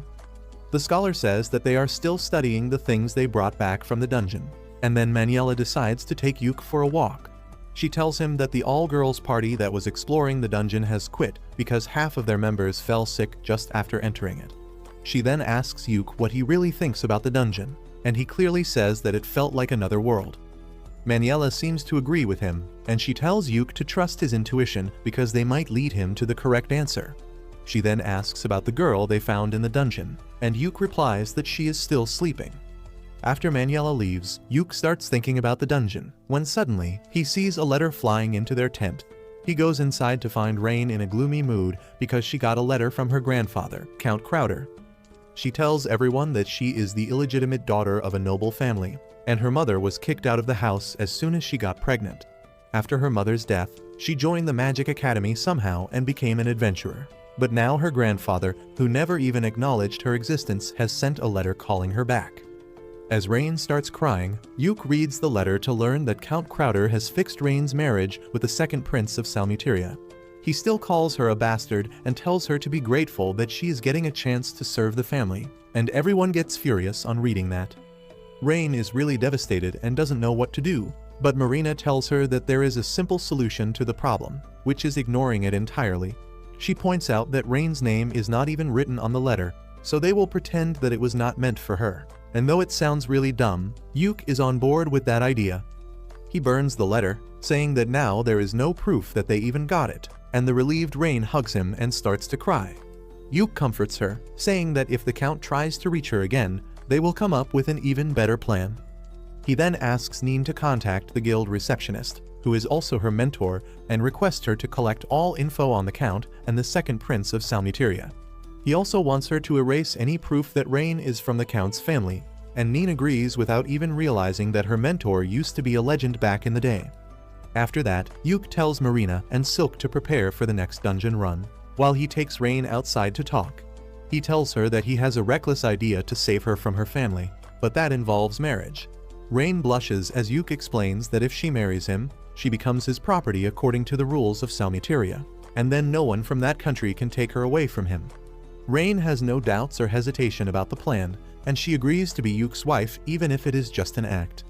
The next morning, Yuk and Zack, the leader of the second party, meet with Maniela, who tells them that they are going to continue the dungeon exploration mission after all. Zack is really excited about it, and also quite hostile against Yuk as he tells him that his party is going to explore the dungeon first. After the weirdo leaves, Maniela tells Yuke that his marriage with Rain has been approved, and she is pretty confident that the marriage won't stay a fake one for long. After that, Yuke and his girls head to the dungeon once again to explore the city on the second floor. Neen goes ahead to scout it as usual, and she immediately comes back running to tell everyone about a giant cocoon in the city square that looks creepy and dangerous. There is one cocoon on each pillar, and Rain senses a dark and corrupted mana being released from them, which is similar to the chain monster. Neen decides to scout the cocoons, but as she goes near them, she gets hypnotized by the cocoon's eye. Immediately after that, a mouth appears in front of the cocoon's belly, and it lunges towards Neen to swallow her whole. Luckily, Yuke saves her from becoming monster food, and once Neen is at a safe distance from the cocoons, all of them go back to sleep mode. Neen also returns to her senses, and Yuke realizes that they need to fight the monsters with ranged attacks. Marina eagerly pulls out her crossbow for that, and Yuke tells Silk to do what she does best. He asks Rain to use ice magic because if the cocoons are really some sort of bug, temperature changes will hurt them. After that, he buffs everyone with his support spells and then runs towards the pillars. The cocoon monsters try to hypnotize him with their eyes, but Yuke uses a flashbang spell to blind them, and then uses a more powerful blindness spell to keep their eyes shut. Marina and Silk immediately fire their arrows, defeating 3 of the 4 monsters, but when Rain shoots her ice magic at the last one, it proves ineffective. Marina decides to steal her kill and charges at the monster with her ultimate move, with Neen and Yuke supporting her to finish the monster. The monsters drop rings instead of magic stones, and Yuke collects them all. He then notices that Marina has been standing silently in a corner ever since defeating the last monster, and he asks her if everything is alright. She is about to tell him the truth, but then sees the camera drone, so she tells him that she needs some time to settle down. Yuke realizes what she wants, so he suggests that they rest in a nearby building and cuts off the livestream. While the group has a tea party, Marina tells them that when she cut down the cocoon monster, she felt like she was cutting a human. However, that is not the surprising part. She says that the pillar she cut down along with the monster felt like a human too, but she couldn't be certain even though she should be because of her samurai job class. Everyone is stunned to hear this, and Yuke suggests her to try cutting something in the room, but Marina says that she has already tried that, but the results were still not clear. She feels depressed and helpless, but then Silk says that she also feels something is very wrong with this place because the spirits are not communicating properly with her. She says that it somehow feels like the land of the dead that Persephone rules, and Rain agrees, saying that the mana here is not normal. Yuke agrees with all of them, and he says that they should go to the rooftop to get a better view of the city before doing anything else. Once they see the full expanse of the city from the roof, Yuke says that they will aim to enter the castle at the center of the city today, and once they explore it, they will call it a day. With that, they start walking towards the castle, but the silence of the city gives them the chills. They wonder if no one really lives here, which reminds them of the mysterious old man named Loj. While Yuke thinks he really might have been a hallucination, Rain disagrees with him because she has the sanity ring he gave her that makes her resistant to any mental effects. Everyone believes her, and they think that since Loj was real and still didn't appear on the livestream, he must be interfering with their drone cam. Suddenly, they spot Loj at the gate of the castle, and they immediately reach him, asking what is wrong with this city. Loj tells them that this city is completely fine, and the people here are saved so well that they don't need to be saved from anything ever again. Yuke asks him if the monsters they fought earlier were humans, and instead of giving him a clear answer, Loj starts a philosophical lecture on what actually is a human. Realizing that he won't answer this question, Rain asks him about the golden rings. Loj tells her that they are called the One Gold, and Rain asks what is he compiling with them. No one else understands this wizard mumbo-jumbo, but Loj warns Rain that the knowledge she is seeking will traumatize her. He tells her that she already knows what the purpose of the rings is, and then vanishes, telling Yuke and his party that they will meet again. Yuke asks him if he will tell them the truth the next time, and Loj tells him that the truth will find them in its due time. Everyone is even more confused now, but then the gates to the castle open, and they decide to explore it quickly and then head out. Later, Yuke analyzes the recorded clip and the castle's layout with the supervisor of royal scholars and Maniela. They now believe that Loj is not a hallucination, and Maniela compliments Yuke on his good work. Even the royal scholar praises him, and Yuke is taken aback by this because the man in front of him is Viscount Bodeman, a renowned scholar and one of Yuke's favorite authors on dungeons. Bodeman then presents the report on the gold rings and says that they were derived from humans. Yuke tells him that they already had a hunch about this because of Marina. Maniela says that if the monsters inside the dungeon are really humans, then things get tricky, because they will need to restrict the adventurers who can enter the dungeon. Yuke then tells them that Marina felt that even the pillars in the dungeon were humans, and this shocks both Maniela and Bodeman. Yuke says that he brought some samples from the pillar and other places, and Maniela immediately calls an office worker and asks about the appraisal status of those samples. The man tells her that the appraisal will take one more day, but she tells him to spank the chief appraiser and tell him to get it done by the end of the day. After that, Bodeman tells Yuke that he has already received a request from Rain and his men have started producing an artifact like she requested. He then begins talking about the all-girls party that entered the dungeon but didn't make any progress because their members fell sick. He explains that the people who watched their live streams also suffered similar symptoms from mild fever to severe violent outbursts. He thinks that there is something wrong with the stream, and Yuke immediately thinks about Loge calling the second floor of the dungeon, the city tainted by twilight. He is sure that the golden light of the city is the reason behind all the problems, but there is no way to prove that right now. Bodeman then tells Yuke that the country will take its time to decide what to do with the dungeon, but his party is needed to stay in the city for the time being so that they can do a few more runs. Yuke agrees to do that and leaves the tent, only to find Min dashing towards him frantically. She informs him that the girl they found in the dungeon has woken up, and she suddenly went Super Saiyan. Yuke runs to his party's tent to see what is up, and he is astonished when he sees the girl floating in the sky while radiating a pure golden light. No one has any idea what is happening, but then the girl suddenly calls Yuke by his full legal name, saying that she was waiting for him. She says that she was once called the Golden Priestess, but there is no time to talk about that. She tells Yuke that his world is in serious danger of facing an event called the culling, which means the destruction of most of the life on this planet. Yuke doesn't understand what she means, so the Golden Priestess explains that just like the city in the dungeon, soon this world will also be engulfed by the golden twilight and become lifeless just like it. However, because Yuke and his party have already crossed the border between the worlds once in the Infinite Darkness dungeon, they are partially resistant to twilight. The priestess tells him that if they don't go too deep inside the Twilight Zone, they will not be consumed. She then tells them to seek out Loge because he knows everything, but the girls reply that they have already met the old man who refuses to answer their questions. The priestess tells them that they need to force him to tell them the truth because he is the only normal being in the distorted world. Rain asks the priestess why she is telling them all this, and she replies that the tragedy started because of their fault. It was their king who got too greedy and wanted a golden eternity for his city, creating the destructive phenomenon known as the Twilight.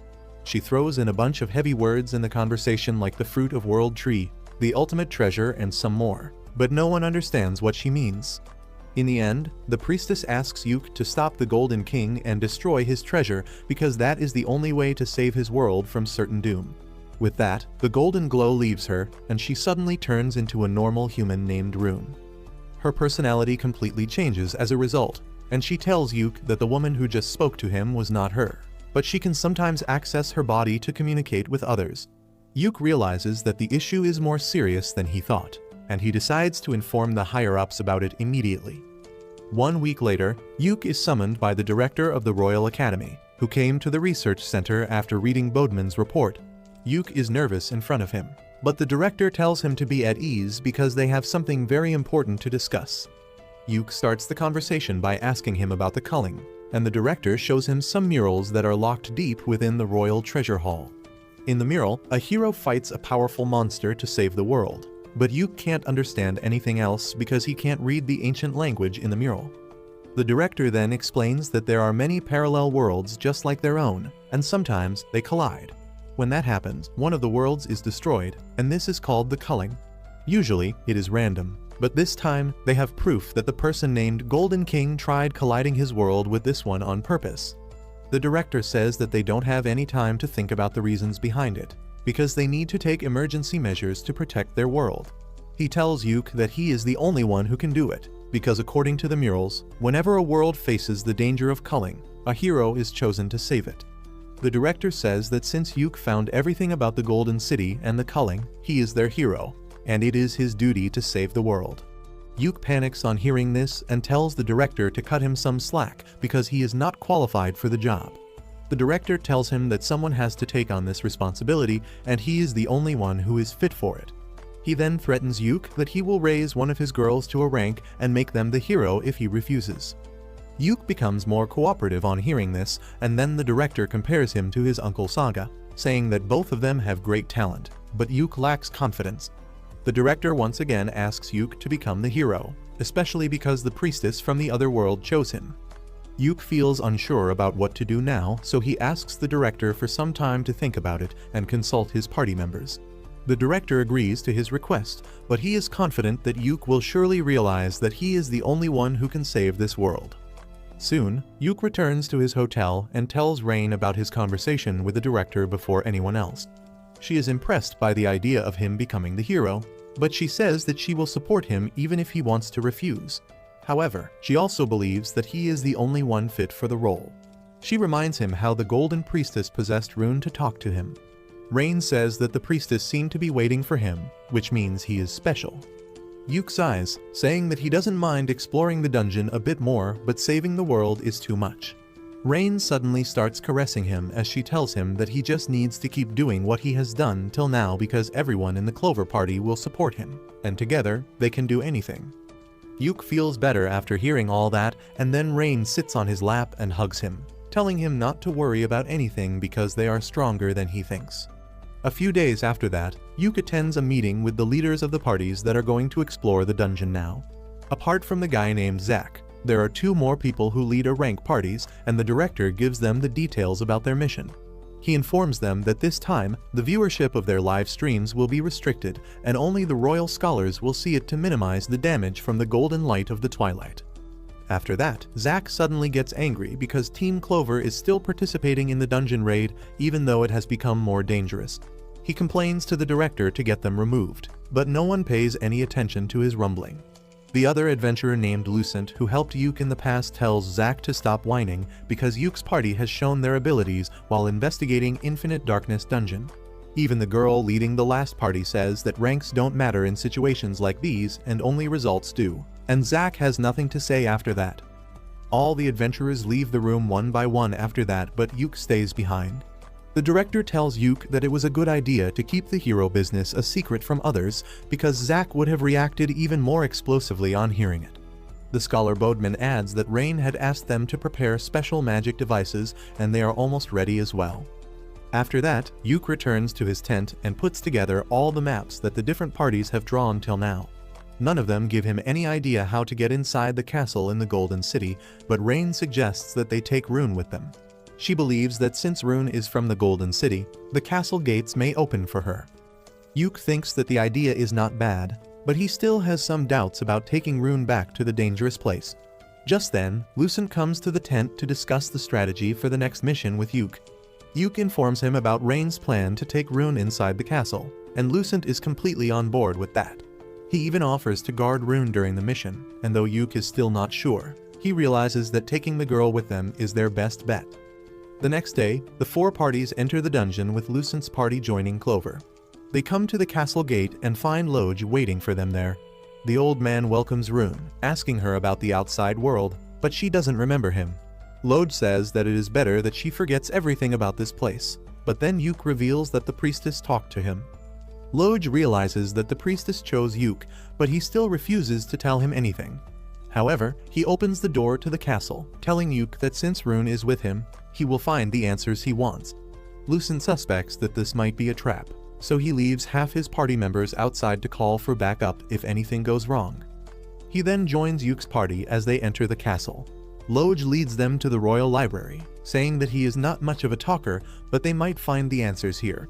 The wizard of Lucent's party realizes what is actually going on with the old man and tells Yuke that Loge actually wants to talk about something, but he is either cursed or he has too much mana.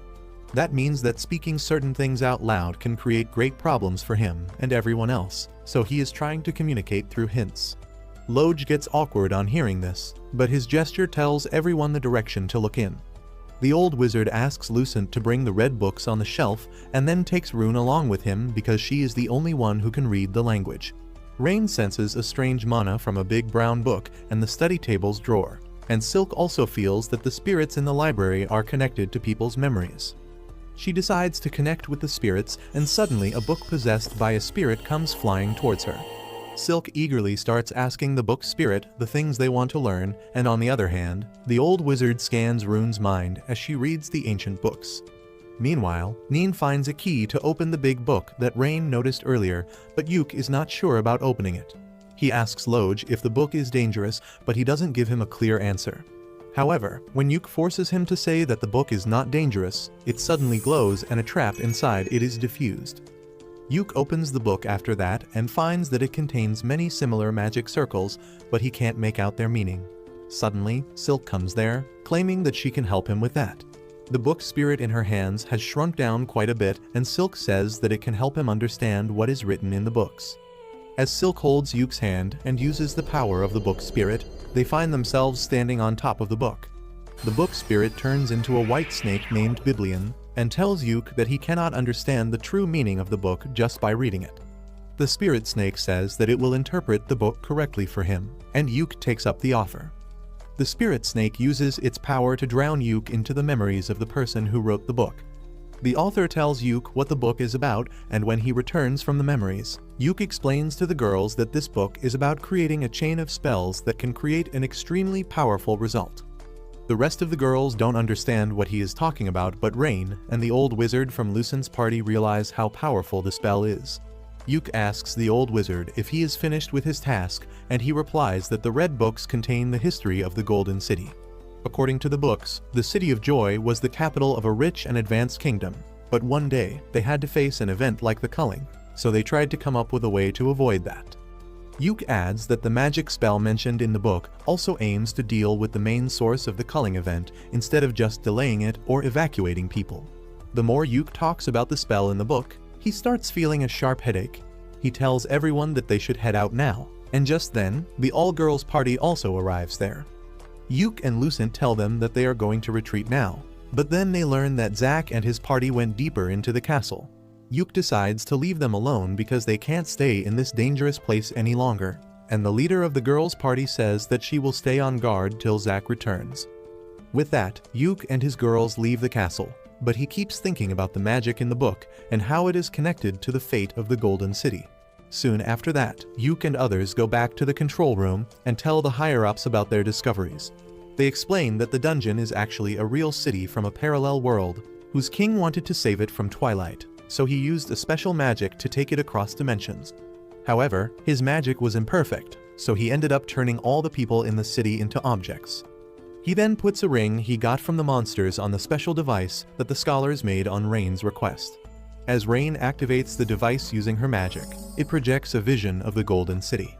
The director asks if the rings found from the monsters are able to display messages in the same way their broadcasting drones work, but Rain denies that theory. Yuk explains that initially, he had the same theory too, but now he has realized that the rings store the information about the people themselves. He explains that King Vorden of the Golden City found that he could not carry humans to another dimension, even with his special magic, so he came up with the golden rings that could turn them into something other than humans. The old wizard says that this crazy idea proves that the king was already under the effect of Twilight, and then presents the books he found in the library.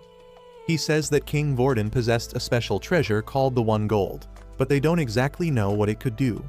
Yuk recalls that the Golden Priestess told him that the One Gold was the fruit of the World Tree that could grant any wishes, but it was also something humans were forbidden from even touching. He believes that King Vorden used the One Gold to create the rings and gave them to his people.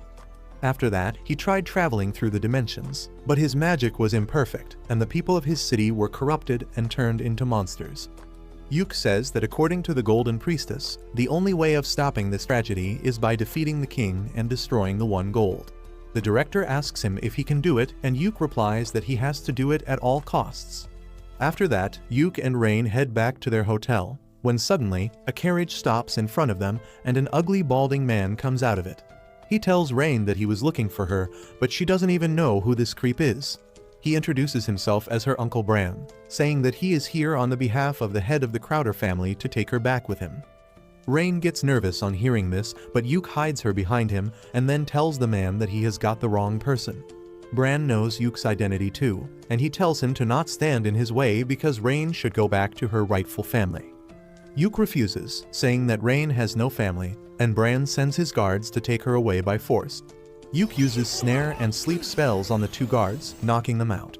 Bran gets scared, but he still acts arrogantly, telling Yuke to get aside because Rain's marriage has been fixed to the Prince of Salmuteria. He even gets ready to hit him, but then Yuke asks him for proof that Rain is actually the daughter of the Crowder family. Bran falls silent on hearing this, and Yuke accuses him of trying to kidnap a random girl and then marry her to another country's royalty by pretending that she is their daughter. Bran tells him that even if the girl is not a member of their family, she is going to become a queen, and their family will also benefit greatly from it. He orders Rain to come back to her father, but she activates a magic spell as she tells him that she doesn't want to. She shoots a tiny lightning bolt just above Bran's head, burning what little hair he had on the top of his head and scaring him shitless. He immediately runs away after that, and Rain tells Yuke that they should head home before anyone else comes after them. Meanwhile, Bran runs straight to the second prince of Salmuteria, who asks him where is the bride he ordered. Bran nervously tells him that it will take some time because Rain has got a bad temper after becoming an adventurer. He says that she even shot a lightning bolt at him, and this shocks Prince Masmoda because women can't even leave the house without permission in his country. Anyway, he decides to give Bran some more time because he needs Rain for a special reason. He also tells him to bring all the girls she hangs out with so that she has some friends in his harem. Bran says that it will be difficult, but Masmoda increases the reward by 5 times, and the ugly bastard immediately sets out to get all the girls from Clover for his client. Unaware of this, Yuke and his girls keep forming strategies for their dungeon raid and fooling around in the hot springs. A few days later, it is time for the final mission to destroy the One Gold. But while Yuke and others are discussing the details with the old hag, they receive news that Zack's party kidnapped Rune and took her into the dungeon with them. Everyone panics on hearing this, but Yuke tells them to stay calm because they can solve this problem. He assembles the remaining 2 parties and tells them that they must catch up to Zack's party quickly, and then they can head to the deepest parts of the castle to destroy the One Gold. They rush inside the dungeon with that, but as they enter the second floor, they find a huge number of cocoon monsters waiting for them. The leader of the girls' party tells Yuke that they will handle the monsters and he should go ahead and rescue Rune. Yuke objects, but Lucent tells him that he is their main character in this mission, and he must keep moving ahead to do the most important things while they just back him up. Following his advice, Yuke rushes ahead with Lucent's party while the girls fight the monsters. However, just as they reach the castle gate, they find a horde of monster knights waiting inside. Lucent tells Yuke that his party will handle them and he should go inside to deal with the One Gold.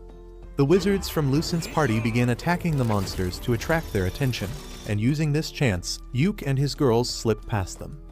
They reach inside the castle soon, and Neen finds the route that Zack took. She says that he is heading straight to the throne room, which is exactly where Yuke believes the One Gold is. As they rush towards the throne room, Yuke feels someone coming and immediately alerts his party. However, it turns out to be Loj. Yuke tells Loj that he learned a lot from the library, including details about him. Turns out that Loj is the son of King Vorden, and Rune is his niece and the king's granddaughter. Loj feels no need to hide things from Yuke now, and he says that his father made a mistake, and Rune is the key to make things right. He wishes Yuke the best of luck and then vanishes, leaving a gold ring behind. Yuke's party soon reaches the throne room's door and hears Zack laughing inside. Yuke tells them to get ready to fight, and Silk calls out the book spirit to assist her. With that, they charge inside the room and find Zack and his friends enjoying the loot they found in the royal chamber. They tell Yuke that he is too late because their party conquered the dungeon first. Yuke doesn't care about that and asks where is Rune, but then Marina tells him to look at the end of the room. Yuke is shocked as he sees King Vorden on the throne, and next to him, Rune is lying unconscious on the floor. He gets furious, thinking that Rune is hurt, but Zack tells him to stop being sentimental because she was just a tool to conquer this dungeon. He tells Yuke that he hated his party from the beginning because they are outsiders who don't even belong to this region. However, he also hates Yuke specifically because he is always surrounded by beautiful girls.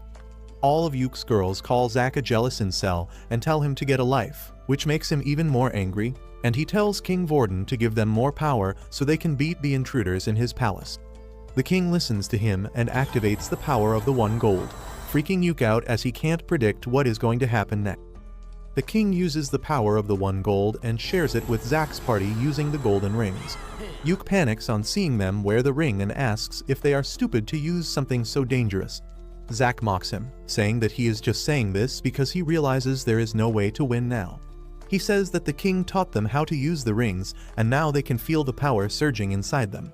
Yuk feels Persephone's curse mark activating, as he realizes that Zack and his team are using the magic that grants wishes. He asks them if they don't know how dangerous that spell is, but Zack replies that he doesn't care. He orders his team to attack Yuk and his girls, and they immediately charge ahead. However, Yuk's party is also ready to fight. Silk shoots the healer in the knee, bringing him down, and then Neen uses her speed to knock down the wizard. Rain knocks down the thief using a basic spell, and Yuk paralyzes the tank. Zack is shocked to see his friends lose despite powering up, when suddenly Marina breaks his sword, forcing him to run away. However, he suddenly feels a sharp pain in his body and falls to the ground. The power of the ring starts consuming him, and he begins turning into a monster. All his party members also get affected by the power of the rings and transform into monsters, and Yuk calls the girls back to rework their strategy. He tells them to be careful because their enemies are stronger and more unpredictable now. He then buffs them with his support spells, but that is not enough this time. Zack attacks Marina and pushes her back, but she immediately returns to fight him. On the other side, the fat monster chases after Silk like a total creep, and when her lightning arrows have no effect on it, she freaks out and keeps running. Rain fights against the priest, and even though she is able to damage him with her spells, he regenerates instantly. Meanwhile, Neen gets overwhelmed by the thief of the party, but luckily, Lucent arrives there just in time to protect her. He asks her what the update is, and she tells him about Zack's party using the rings to become monsters. Just then, Lucent's teammates as well as the other party arrive in the room, and he tells them that their job is to hold back the monsters while Yuk rescues Rune and stops the king. The two parties team up to take down the monsters, and Yuk tells his girls that they should rush to help Rune now. They run towards the throne, but King Vorden comes forward to face them. Marina dashes towards him as Yuk enchants her sword. She tries attacking the king with her full strength, but he easily blocks her attack and then pushes her back before hitting her with a powerful magic beam point blank. Marina somehow avoids taking any damage from the attack and charges at the king again. Yuk stacks all the debuffs he can at the king, slowing him down, and Marina manages to push him back. However, using such a great amount of spells puts a lot of stress on Yuk, and he starts bleeding. He tells Marina to keep attacking because he can't keep the king down for long. Suddenly, the snake spirit warns Silk about the king's next attack. She yells at Marina to dodge, but it is too late. The king stabs the ground with his spear, releasing a great burst of energy. Everyone runs away, but Marina gets caught in the attack's range. Silk and Neen keep the king busy with rapid attacks, while Marina gathers her strength back. Neen uses a fire-breathing technique as a smokescreen, and when the king clears the green fumes, he finds Marina dashing towards him. She uses her ultimate move to cut through his weapon and injure him, and Rain declares that she will deal the finishing blow. She begins chanting a tier 7 spell, and Yuk tells the rest of the girls to come back before the spell is activated. They rush to his side just as Rain unleashes her magic and engulfs the king's body in flames. Yuk uses a water spell to prevent the flames from reaching them, and Rain also holds back her power so that she doesn't accidentally burn her own party. Silk summons a water spirit to assist Yuk, who lowers down the water wall and uses a scroll to increase everyone's flame resistance. He then tells Rain that she should stop controlling her power, and she collapses right as she lets the spell work at its full strength. The flames around the king burn even brighter, and Yuk shields all his girls using his magic robe for a few seconds before the flames die down. He then turns around and finds that the king is still clinging on to life, but not for long. As he tries to take a step forward, the king turns into ash, and his ring falls on the ground. Rain is feeling really weak and exhausted now, so Yuk uses his special spell to recharge her mana and then also gives her some mana potions. He then decides to destroy the 1 gold, but Rune tells him to look at the ground. The king's ashes are gathering around the ring, and Yuk realizes that the 1 gold is trying to revive him. He quickly moves towards the ring and uses Persephone's power to break the ring, but that gives him a serious migraine. In the meantime, the remaining 2 parties have also finished dealing with the monsters, and they come upstairs to catch up with Yuk. They look at the 1 gold and say that once they destroy it, all will be over, but Yuk tells them that he has a feeling that they are missing something. the wizard of Lucent's party says that they should let Yuke handle the 1 gold because only a superior red mage like him can destroy it. Lucent says that if they can't help, they should not stay here and bother Yuke either, and the other party's leader agrees with him. She asks Rune to come with them because she must be tired, but she refuses, saying that she will stay back to help Yuke.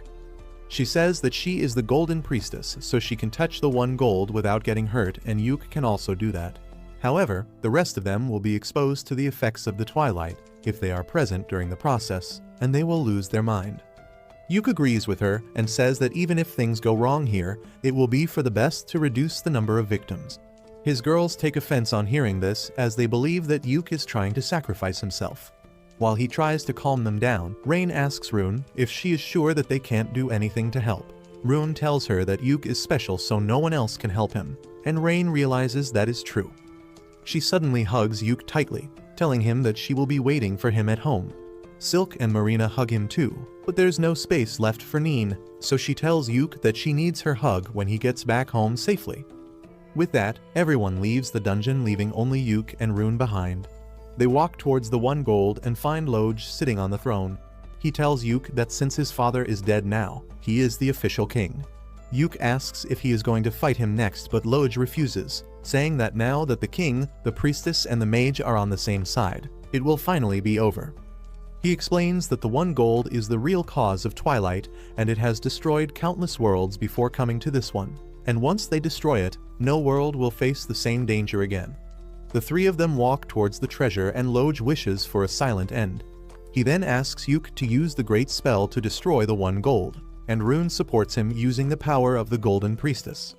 While they are casting the spell, Yuke suddenly remembers how he used Persephone's power to modify his spell so that Simon would suffer for an eternity, and that makes him realize something he never thought of before.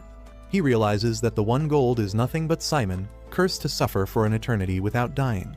His body kept growing because it could not die, and then it transformed into the 1 gold, traveling through different worlds, sharing his curse of destruction with them.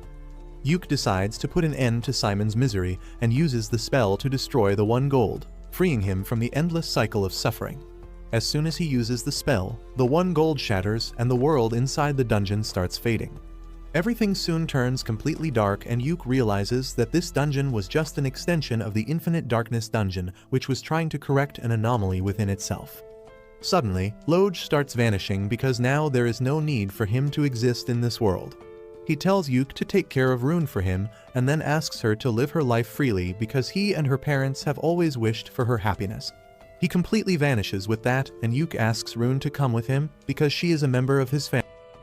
Meanwhile, in the real world, Yuke remains missing even days after everyone else returns from the dungeon.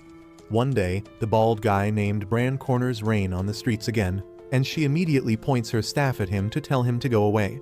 Bran is not scared of her this time because he knows her weakness. He asks Rain if she is looking for Yuke and says that he knows something that will help her find him.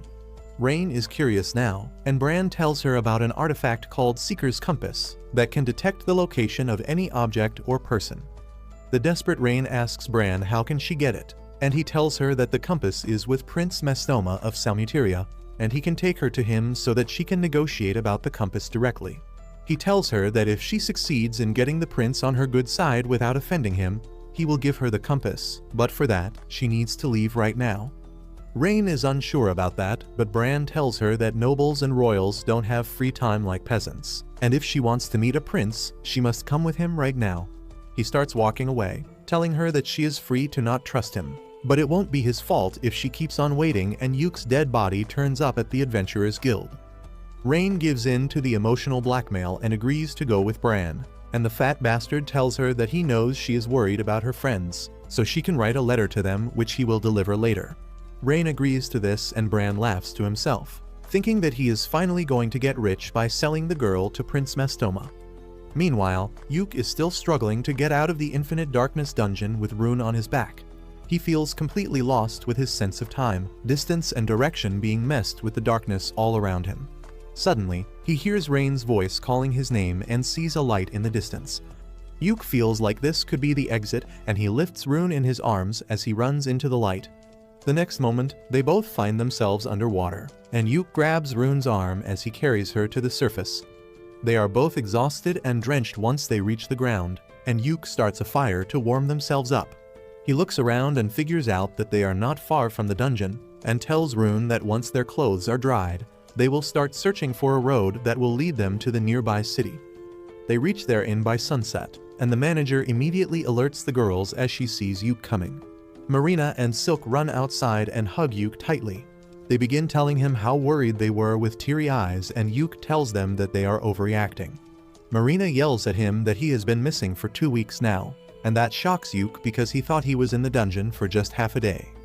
He suddenly realizes that time is too distorted inside the Infinite Darkness dungeon, and he was lucky that only 2 weeks passed outside because it could have been thousands of years as well. He immediately hugs the girls and apologizes for worrying them, and they start crying. After that, they go to check up on Rune, and Yuk thanks the manager for taking care of his girls in his absence. He then asks where are Rain and Neen, and everyone suddenly gets cautious. Marina and the manager take Rune inside immediately, and Yuk asks Silk if something happened. Silk nervously tells him that Rain has been missing for 2 days, and they just received a letter from her. In the letter, she writes that she is going to find Yuk and asks her friends not to worry about her. Yuk asks who delivered the letter, and when he learns that it was a servant of the guy called Bran, he gets a bad feeling about it. Silk tells him that the servant said that Rain is not coming back, and if they want to see her, they should come to Prince Mastoma's mansion in the city. She says that they were clueless about what to do without him, but Yuk comforts her, telling her that he is here now and he will handle everything. He decides to go and bring Rain back immediately, and Silk says that he should get some rest first. He replies that he will rest after bringing his best girl back, and Silk informs him that Neen has gone ahead to scout the area, so he should meet up with her there. Yuk then runs to the city, and when he reaches the prince's mansion, Neen jumps behind him, telling him that she is glad to see him after 2 weeks. Yuk pats her head and then asks where should they break in from, but she replies that the security is equally tight everywhere. Yuk replies that they will just have to walk through the main gate then, but they don't even need to fight because the guards let him in. Yuk immediately goes to meet Prince Mastoma, who asks him what is he here for. He replies that he is here to take Rain back, and the prince acts offended at this because Yuk makes it sound like he stole something from him. He says that Rain came to see him herself, and before Yuk can say anything in response, a woman brings Rain to the room. As soon as Rain sees Yuk, she runs into his arms. They hug each other tightly, and Mastoma laughs, telling Rain that it looks like she won the bet after all. Yuk turns to the prince to ask what he means, and he replies that Rain made an outrageous bet with him. She promised to marry him if Yuk was dead, but since he is not, he cannot put his hands on her. Yuk is shocked to hear this and asks Rain how she could do this, and she replies that she had full faith that he would return alive. Mastoma says that it is his loss, but he will accept it according to the laws of his country. Just then, Bran barges into the room because someone told him that he is not getting paid. He is about to confront Mastoma, but then he sees Yuk alive and wets his pants. Mastoma tells Bran that he tried to trick him, and he will not be forgiven for that. Bran nervously tells him that he didn't lie to him, but Mastoma reveals that Rain told him about her marriage with Yuk, and he got the public records checked to verify it. He says that Rain is Yuk's property according to his country's law, and more importantly, Yuk is a rank adventurer who has the title of the hero. Bran is taken aback to hear this, but Mastoma says that since Yuk is the hero, he is officially the property of the king of this nation. The prince accuses the bald bastard of trying to scam him by selling something that wasn't his. He orders his soldiers to throw the bastard in jail, and Bran keeps screaming that he didn't know anything about this. After that, Mastoma apologizes to Yuk for the trouble, and he kneels down, thanking him for keeping Rain safe. Once that is done, Mastoma sighs, saying that he is in trouble now, and Rain replies that Yuk can help. Mastoma begins telling Yuk that currently, the princes are fighting to become the next king of Selmuteria, and he needs to have an achievement under his belt to increase his chances. He wants to conquer a dungeon for that, but the world knows that there are no dungeons in Selmuteria.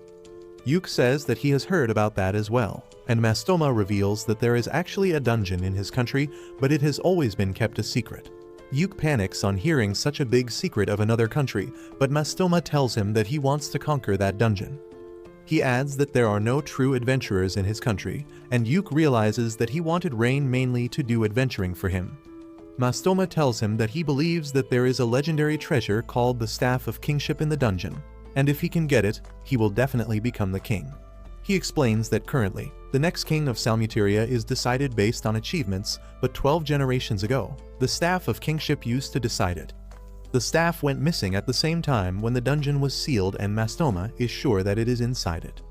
He tells Yuke that this was the real reason he wanted Rain and other girls, but Rain tells him that there wouldn't be any trust between them even if he got them on his side. Mastoma is confused by this because he knows that the girls of Clover are quite loyal to Yuke, and Rain replies that it is because they like him. Just then, Mastoma's wife tells him that women in this country have a thing called rights, and he should have listened to him earlier because she told him about this a lot of times. Mastoma stays silent in front of his wife despite all the talk about her being his property, and Yuke just chuckles at this. This irritates Mastoma, and he tells him to laugh while he can because sooner or later, he is going to end up in the same position as him. After that, Yuke and Rain go outside, and they send Neen to the inn to inform everyone about what happened. Yuke and Rain hold hands as they walk home and apologize for worrying the other. Rain tells Yuke that she went to the prince to borrow the Seeker's compass to find his location, but she felt that he couldn't find his way out, so she used her magic to give him a signal. Yuke thanks her for saving his ass back in the dungeon, and then Rain tells him that she made the bet with Prince Mastoma because she was sure that he was alive. She says that since Mastoma agreed to her bet, she believes he is different from other Salmutarians, and she wants to find a way to help him. Yuke says they will do so once they get home, but once they reach home, they find Maniela and others waiting for them. Yuke gets hit by the old hag for making everyone worried, and then the director tells him to rest first and tell him the details of what happened in the dungeon the next morning. Yuke tells him that he will start compiling a report right away, and everyone lets out a collective sigh because they are worried about his workaholic behavior. The director and others tell the girls to make sure that Yuke takes a full rest even if they have to use force, and all of them promise to do that. Once they leave, Yuke and the girls have a hearty dinner. Silk then asks Neen to take Rune to her bed and orders Marina to take Yuke to the hot springs and watch over him so he doesn't start working. Rain decides to go with them too, but Silk stops her because she plans to lecture her about her reckless actions. 1 week after Yuke's return, he finally visits Maniela and others along with Silk to submit his report on the dungeon. The old hag is impressed by the stack of papers on her desk that is thicker than her, and she tells Yuke that he did an impressive job compiling it. Yuke says that he couldn't do it without the help of his girls, but Silk says that all they did was make sure that he wasn't overworking himself. The higher-ups laugh at this, and then the director says that the new dimension that Yuke and Rune discovered will be listed in the Imperial records and he will get full credit for it. Maniela adds that the director took care of the matter with Rain's biological family as well, because it is better if nobles handled the problems caused by other nobles. The director says that there were a lot of nasty rumors about Count Crowder in the past as well, but now that they have solid proof, he reported him to the king. Yuke is surprised to hear that, and the director asks him who else would he report to if not the king. Yuke still finds it hard to believe that the concerns of lowly adventurers like him reach the king. Well, the director tells him to stop underestimating himself because his party is more popular than he thinks. He says that even the king watches their live streams, and he was really pleased that they completed both the missions they were given by him. Both Yuke and Silk are surprised to hear that the king is a fan. And then the director tells them that they also received a letter from Prince Mastoma of Salmuteria. The prince has taken Count Crowder into custody, and he will be punished according to the rules of Salmuteria. Maniela says that they owe Mastoma big time for this favor and also for lending them the Seeker's compass, and Yuke tries to tell them about the dungeon in his country. Maniela already knows about it, and Yuke says that he trusts Mastoma and wants to help him in some way. The old hag agrees with him, and the director also says that they will think about how to proceed with this request because it is quite high profile. After that, the director asks Yuke about Rune's future, because he had offered to take her in as a guest from another world. Yuke says that he told Rune about his offer, but he also told her that everyone in Clover wants her to stay with them and be a part of their party. He asked her to choose whatever she likes more because he will support her no matter what, and Rune told him that she wants to stay with him and the girls. So Yuke tells the director that Rune is a part of the Clover family now, and he is glad to hear that too. After that, Maniela asks him when do they plan to return home, and Silk says that they have to make preparations for that, and even before that, they have to thank everyone who helped them. She says that they plan to meet with the two parties that helped them the most during the mission, and hopefully they can learn a lot of things from their vast experience. Manuela tells them that it won't be possible because both the parties have already left on their new missions. Yuke and Silk are a bit disappointed to hear that, but the grown-ups tell them that as long as they keep being adventurers, they will run into each other eventually. With that, the director says that he and the researchers will head back to the city first. He thanks Yuke for everything he did during the mission, and says that he is truly the hero who saved this world. Yuke shakes his hand, thanking him for taking care of his party. Yuke and Silk head home after that, and Silk says that they need to do some shopping tomorrow. Yuke volunteers to carry the luggage, but Silk sighs and tells him that she has Marina, Rune and Rain for that. She reminds Yuke about his promise to spend some quality time alone with Neen when she couldn't hug him in the castle. Yuke remembers that now, and Silk tells him that the poor furry has been waiting eagerly for her quality time with him. Yuke gets that, but he doesn't know what to do with the time, and Silk tells him that anything is fine as long as she is having fun. That night, Yuke goes to Neen's room and tells her to think about what she wants to do tomorrow. He says that they should have a lot of fun and do everything she wants, and Neen is on the moon after hearing that. The first thing on Neen's list is drinking in daytime, and she says that she is going to make a lot of selfish demands today. Yuke tells her to go on, and Neen says that they should visit the other part of the market where adventure-related items are not sold. Yuke likes the idea because they can see a lot of new items from different places there, and he decides to take Neen shopping. As they walk towards the market, Neen grabs Yuke's arm, and he gets a little shy. They soon reach the market, which is full of all sorts of fashion items like see-through shirts, glowing earrings, and edible lipsticks. Neen grabs Yuke's hand and starts dragging him along, but all she does is stare at the items from outside the store. Yuke tells her that he will buy anything she wants, but she tells him that she is a strong, independent woman who can pay her own bills. Yuke tells her that there is no need to act strong with him, and asks her to let him buy something to thank her. Neen takes his offer, but she still can't make up her mind, so Yuke tells her to be whimsy and selfish at least for today. He says that he will indulge all her demands and asks her to be free, and Neen tells him not to call her a gold digger if he goes bankrupt later. With that, she grabs his hand again and pulls him into the nearest shop, saying that she has time until sunset to make him listen to all her requests. A couple days later, Yuke and his party are ready to leave, and everyone comes to see them off. Yuke thanks Manuela and the elf innkeeper for taking care of them. She tells them to visit her again, and the girls promise that they will come again because of the hot springs. Once they have said their goodbyes, Yuke says it is time for them to go home, and they ride a carriage back to their home city.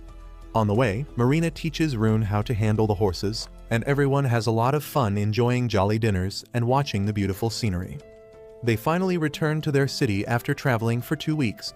All of them are excited to be back home, but they were not expecting their fans to gather on the streets to welcome them. They are equally surprised and happy about this, and after greeting their fans, Yuke decides to visit the guild to report to the guildmaster.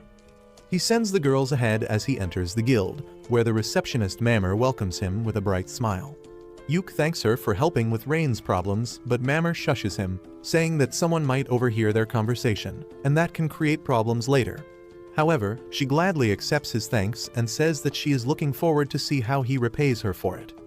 After that, Yuke goes to the guildmaster's office, but he has already heard everything from Manuela. Yuke asks if he also received a report about Prince Mastoma, and the guildmaster affirms. He says that they have already started the process to help him, but it will take some time. He asks Yuke to be patient about it and then moves on to his reward for completing the mission. The guildmaster says that he will deposit the amount in Clover Party's account later, because it is too huge of an amount to be given out in cash. He keeps hyping Yuke up, telling him not to faint when he sees the amount when suddenly Jamie barges into the room. She immediately rushes to Yuke's side and begins checking if he is fine. He asks her to stop, but the guildmaster asks him to let the girl smother him for a bit because she was really worried when she heard that he disappeared in the dungeon. The old man then starts mimicking how Jamie cried that she was going to save Yuke, and she gets embarrassed about that.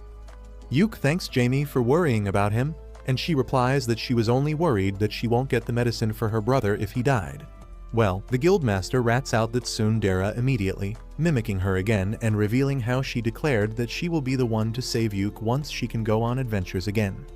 Jamie lashes at the old guy, but he just laughs because she never told him to keep it a secret. Yuke and Jamie also start laughing, and then she tells him that she managed the Clover House with the real estate agent's help while he was away, and the kitchen is fully stocked right now. Yuke thanks her and then tells her that they will have a party soon to celebrate their successful mission. The guildmaster decides to invite himself to drink some free booze, and Yuke can't say no to him. On the other hand, the girls reach their house where the real estate agent tells them that he fixed a couple of loose doors and leaky taps while they were away, and he also remodeled a room to make it more comfortable for Rune. The girls thank him for looking after their house, and he leaves them to rest. Rune gets really happy that she is going to live here, and just then Yuke returns too. He gathers the girls to give them an important message, saying that they did great on the mission, and now they should rest for a few days before picking up any mission. The girls agree but remind Yuke that he is the one who needs to rest the most. Later, Yuke goes to the rooftop to watch the sunset in silence, but Rain comes there because she can tell that his mind is full of thoughts. He admits that he can't stop thinking about what they should do next, and Rain says this is why one of them needs to babysit him at all times. She then holds his hand and tells him that he is amazing and how he makes everyone around them want to be better. A couple days later, Guildmaster Benwood pays Yuke a visit early in the morning with a mysterious guest, saying that they have some urgent business with him. Yuke welcomes them both in and offers to take the guest's coat. The man thanks him for that, but as soon as he removes his hood, Yuke kneels on the ground because the strange guest is none other than the king. King Vincent tells Yuke to rise up because he is undercover today and there is no need for any formality. Yuke finds it hard to agree to that order, but Benwood also tells him to loosen up, because the king was like his uncle Saga's little brother, which makes them like family too. Anyway, they sit down to talk and Silk comes with tea for their guests. As soon as she sees the king, she freezes in shock, and Yuke tells her that it is a completely understandable reaction. He goes to help her, and then King Vincent tells Silk that he wants her to be a part of their conversation as well because she is the vice leader of the Clover Party. Silk somehow snaps out of her shocked state, and then sits down next to Yuke. Vincent immediately gets to point and tells Yuke that they have been discussing his suggestion to help Prince Mastoma clear the dungeon in his country.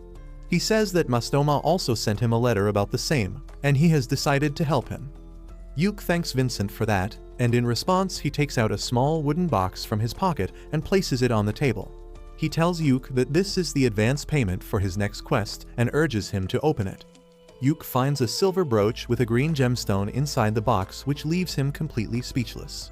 King Vincent suddenly starts clapping for him, congratulating him for becoming a noble of this kingdom.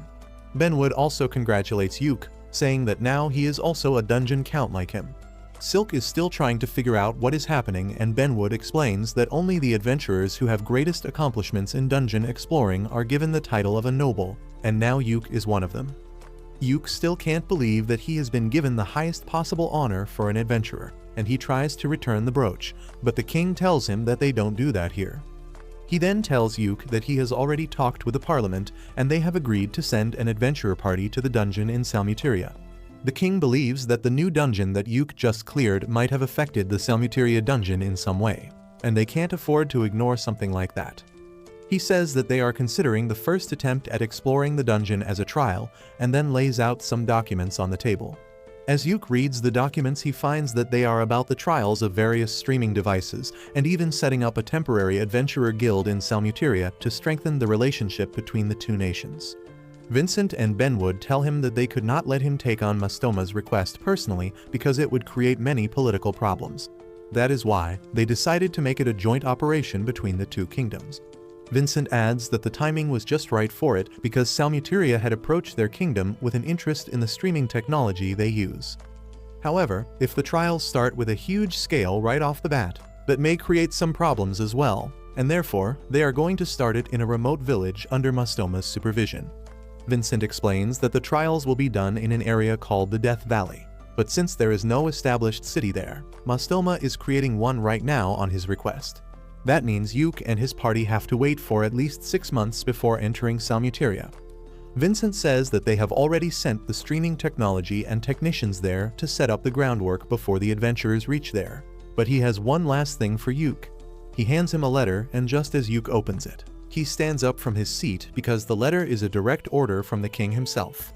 Yuke tells Vincent that he will take the mission, but for that, he wants 6 more of the brooches as his advance payment. The king immediately accepts his demands, and then Yuke signs the contract. A few months later, Yuke and his party gather at a port to ride one of the 3 flying airships in the world.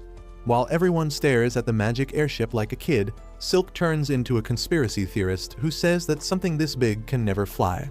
As Yuke tries to calm her down, Benwood and the receptionist arrive there to bid them farewell. Turns out Benwood is also coming with them to explore the dungeon, and Yuke says that the receptionist Mammer would be more helpful with her skill set.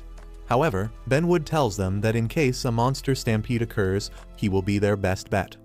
Mammer then gives Yuke the advance payment he asked from the king, and the girls curiously come close to see what is it. Yuke distributes the brooches to all of them, reminding Marina that she asked him to make something matching for all of them, and the king was nice enough to send them some matching jewelry. He gives one to Jamie too, and she is nervous about accepting it because she is not allowed to return to being an adventurer yet. As Benwood hears this, he gives her a letter from the king himself that states that Jamie has been pardoned for her crimes and she can resume adventuring right away. Marina immediately hugs her, and then the other girls also surround her because they are excited about their first adventure with Jamie. She gets emotional on receiving such a response and promises Yuke that she will do her best to support him. Mammer tells her not to worry about her brother because she will take care of him, and Jamie thanks her before boarding the ship with the rest of her party. While everyone says bye to Mammer, Silk tightly clings to Yuke because she is terrified of riding a flying ship. As the ship sails off, Yuke asks her to open her eyes because this is a once-in-a-lifetime experience. Silk still doesn't have enough courage to open her eyes, and then the captain gives the order to launch the ship into the air. As soon as he says the words, the ship's magic channel is activated and it springs into the sky, gently floating ahead. Soon after that, Silk also calms down, and as she joins the girls to see the view, the researcher Bodeman comes to see Yuke. Yuke says that he didn't know Bodeman would be with them too, and he replies that he is in charge of setting up the streaming devices. Yuke offers to help him with that, and Bodeman is glad to accept his offer.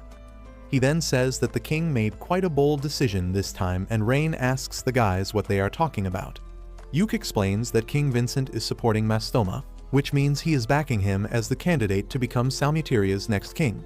However, in case Mastoma loses and someone else becomes the king, it may harm the relationship between the 2 countries.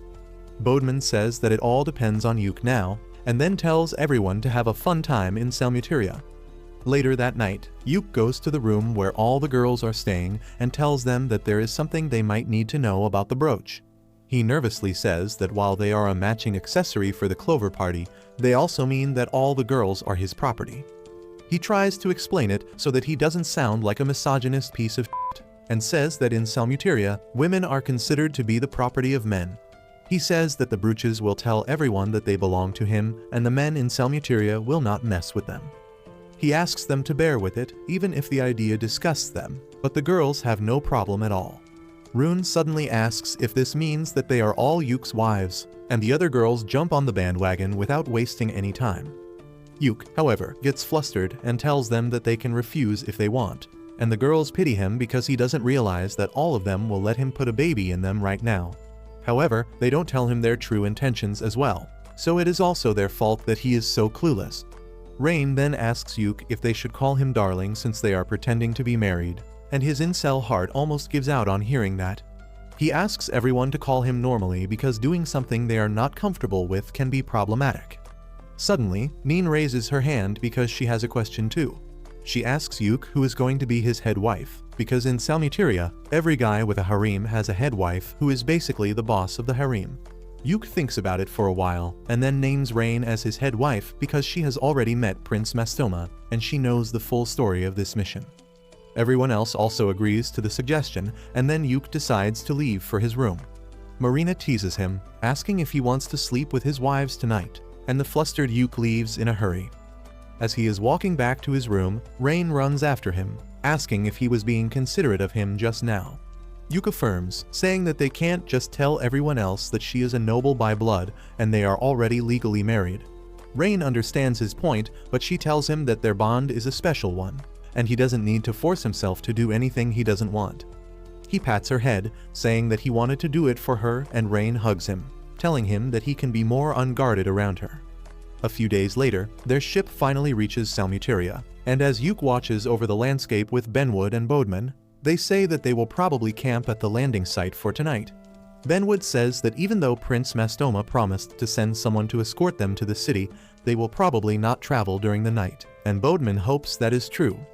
Just then, the alarm rings and the ship's captain orders the crew to prepare for landing.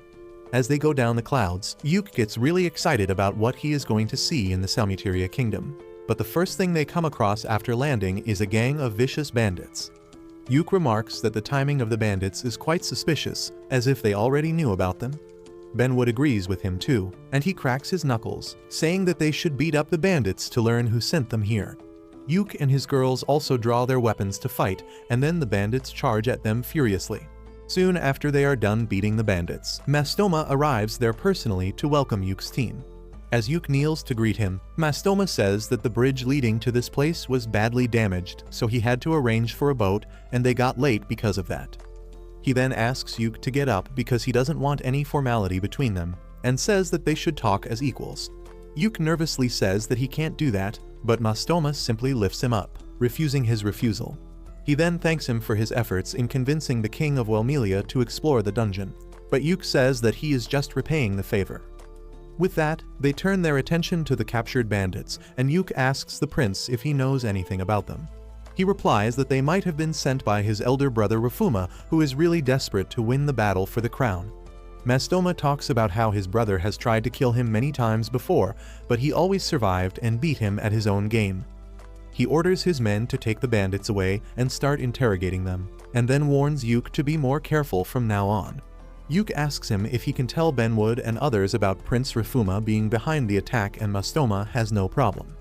After that, Mastoma again returns to the topic of Uke being too formal with him. But then his wife steps in and translates what he actually means. She tells Uke that her husband wants to be friends with him, and then tells Mastoma that he needs to be the one to initiate things given the power dynamics between them. Mastoma takes her advice seriously and immediately gets chummy with Uke, telling him to call him by his name. Uke panics, wondering how he should react to this situation, but just then Rain comes there and tells him to take Mastoma's offer. Rain starts catching up with Mastoma and his wife Marge, and after that Marge asks Uke to be friends with her husband because she finds him quite cute when he makes an effort to connect with other people. After being pressured so many times, Uke finally folds and agrees to be friends with Mastoma despite the difference in their status. With that, Mastoma tells Uke that they should depart to the town called Rajo he built for them. Rain realizes that the word Rajo means hope in Salmutarian, and Mastoma tells her that Uke's party is the hope for this country's new future. It takes them 2 days to reach the mountain town of Rajo, and they receive a grand welcome from the people living there. Everyone is amazed to see a town carved out of a mountain, and Mastoma feels proud on hearing them praise him. Soon after that, they reach the Adventurer Guild of the town, and Mastoma tells Benwood and Uke to tell him if they need anything. Benwood immediately takes the offer and tells him to bring him the finest alcohol he has, and Mastoma is happy to fulfill his request. The two of them seem to hit it off immediately, but Uke remains nervous the entire time. Next, Mastoma takes Uke and his girls to a big and luxurious mansion, but Uke asks him what is this for. Mastoma sighs and calls him an idiot sandwich for not realizing it, and then reveals that this is going to be the personal mansion of the ambassador of the Welmelian adventurers, and that is none other than Uke. Everyone freaks out on hearing that, and only after that they notice that a banner with Uke's name and title was hanging over the building all along. He says that this is too much for him, but Mastoma tells him that he needs to show off a little, because he is not just an ordinary person. He reminds Uke that he is a noble from another country with 5 wives, and an adventurer with the title of hero. On top of that, he is also the friend of a prince of Salmuteria, and if he stays in a cheap place, some people will start talking shit about him behind his back. Uke realizes that Mastoma wants to show his country that he is serious by giving this mansion to him as a gift, and he decides to accept it. At night, Uke and Silk sit on a bench behind the mansion, sipping wine while staring at the night sky. Silk says that she was really thrilled earlier, but now she is feeling quite calm. Uke tells her that they need to wait till the guild building is completely functional to proceed with their mission, but he doesn't want to sit idly. Silk suggests that they should check the market tomorrow to see the type of stuff they sell here. Uke agrees with her and says that after that, they should learn more about the geography of this place and the type of monsters found nearby. Silk says that Mastoma told them that he knows the way to the dungeon, and they should check it out in advance as well. Yuk then asks her where the other girls are, and Silk replies that they fell asleep as soon as they hit the soft beds. Yuk then starts talking about the stars, and Silk tells him that the night sky looks different in her hometown. Yuk is curious if Silk misses her home, and she replies that she doesn't really miss it because she has him and the other girls here, but she feels nostalgic sometimes. She says that she wants to go there soon, and Yuk says that he wants to see the place too. Silk tells him that humans are not really welcome there, but she will try to get him a pass once they complete this mission. A couple days after that, the work at the guild building is finished, and Mastoma tells Yuk's party about the dungeon. He says that they have to pass through a place called the Death Valley to reach the dungeon, which serves as the tomb for one of his ancestors. Yuk says that his party will immediately start exploring Death Valley while clearing a way to the museum. Bodeman says that he will continue working on setting up the streaming devices because they need some more work, and Benwood adds that he is too busy conducting background checks on the people from Salmuteria who have applied to become an adventurer. He asks Yuk to lend Jamie to him because she helped at the guild for 6 months and has some experience with handling the paperwork. Since Jamie is fine with it, Yuk gives his permission to let her work at the guild, and he also tells Rune to stay behind and help Jamie till they need her help out in the field. Soon after that, Yuk leads his party into Death Valley, and he immediately realizes how it got its name. There are monsters everywhere, and some of them have already died because of heat and dehydration. The layout of the valley is really confusing as well, and there are no areas that are marked safe from monsters. As Yuk tries to make sense of the map, Silk warns him that something is wrong with this place because the spirit energy is really off here. That means that the Death Valley is an unstable place, and Yuk thinks that it is because of the dungeon disturbing the spirit energy. He fears that there might be a dungeon overflow or a stampede at this rate, and suddenly, the curse mark on his face activates. Rain asks him what should they do if the seal on the dungeon has worn off, and Yuk replies that they will have to inform Mastoma first before taking any action. However, he decides to continue investigating till they have solid proof and tells the girls that they are going to be camping here tonight. At night, Yuk's curse mark starts acting up even more, and he feels like it is reacting to something in the direction where the royal tomb is. Rain tells him that she can also feel something is off, and just then, Silk calls them both to discuss their plans for the next day. Everyone gathers around the fire as Yuk tells them that the goal for tomorrow is to reach the royal tomb, when suddenly, a sharp wind blows and everyone gets alert. They get up and draw their weapons because they sensed a strong monster nearby, and then Yuk's curse mark starts hurting. The girls are also scared because the presence they felt was unlike anything they have experienced before, but Yuk asks them to calm down. He tells Neen to scout the surroundings and find what is wrong without putting herself in danger, and she soon returns with shocking news. She reveals that there is a group of 20 monsters heading towards them from the east. And what is even more surprising is that there are different types of monsters in the group. Yuk panics on hearing that because it means the situation is as serious as a dungeon stampede, because normally only a single type of monsters come out of a dungeon. He then asks Silk if they can get back to Rajo before the sun rises, and she tells him that though it will be hard and risky, it is possible.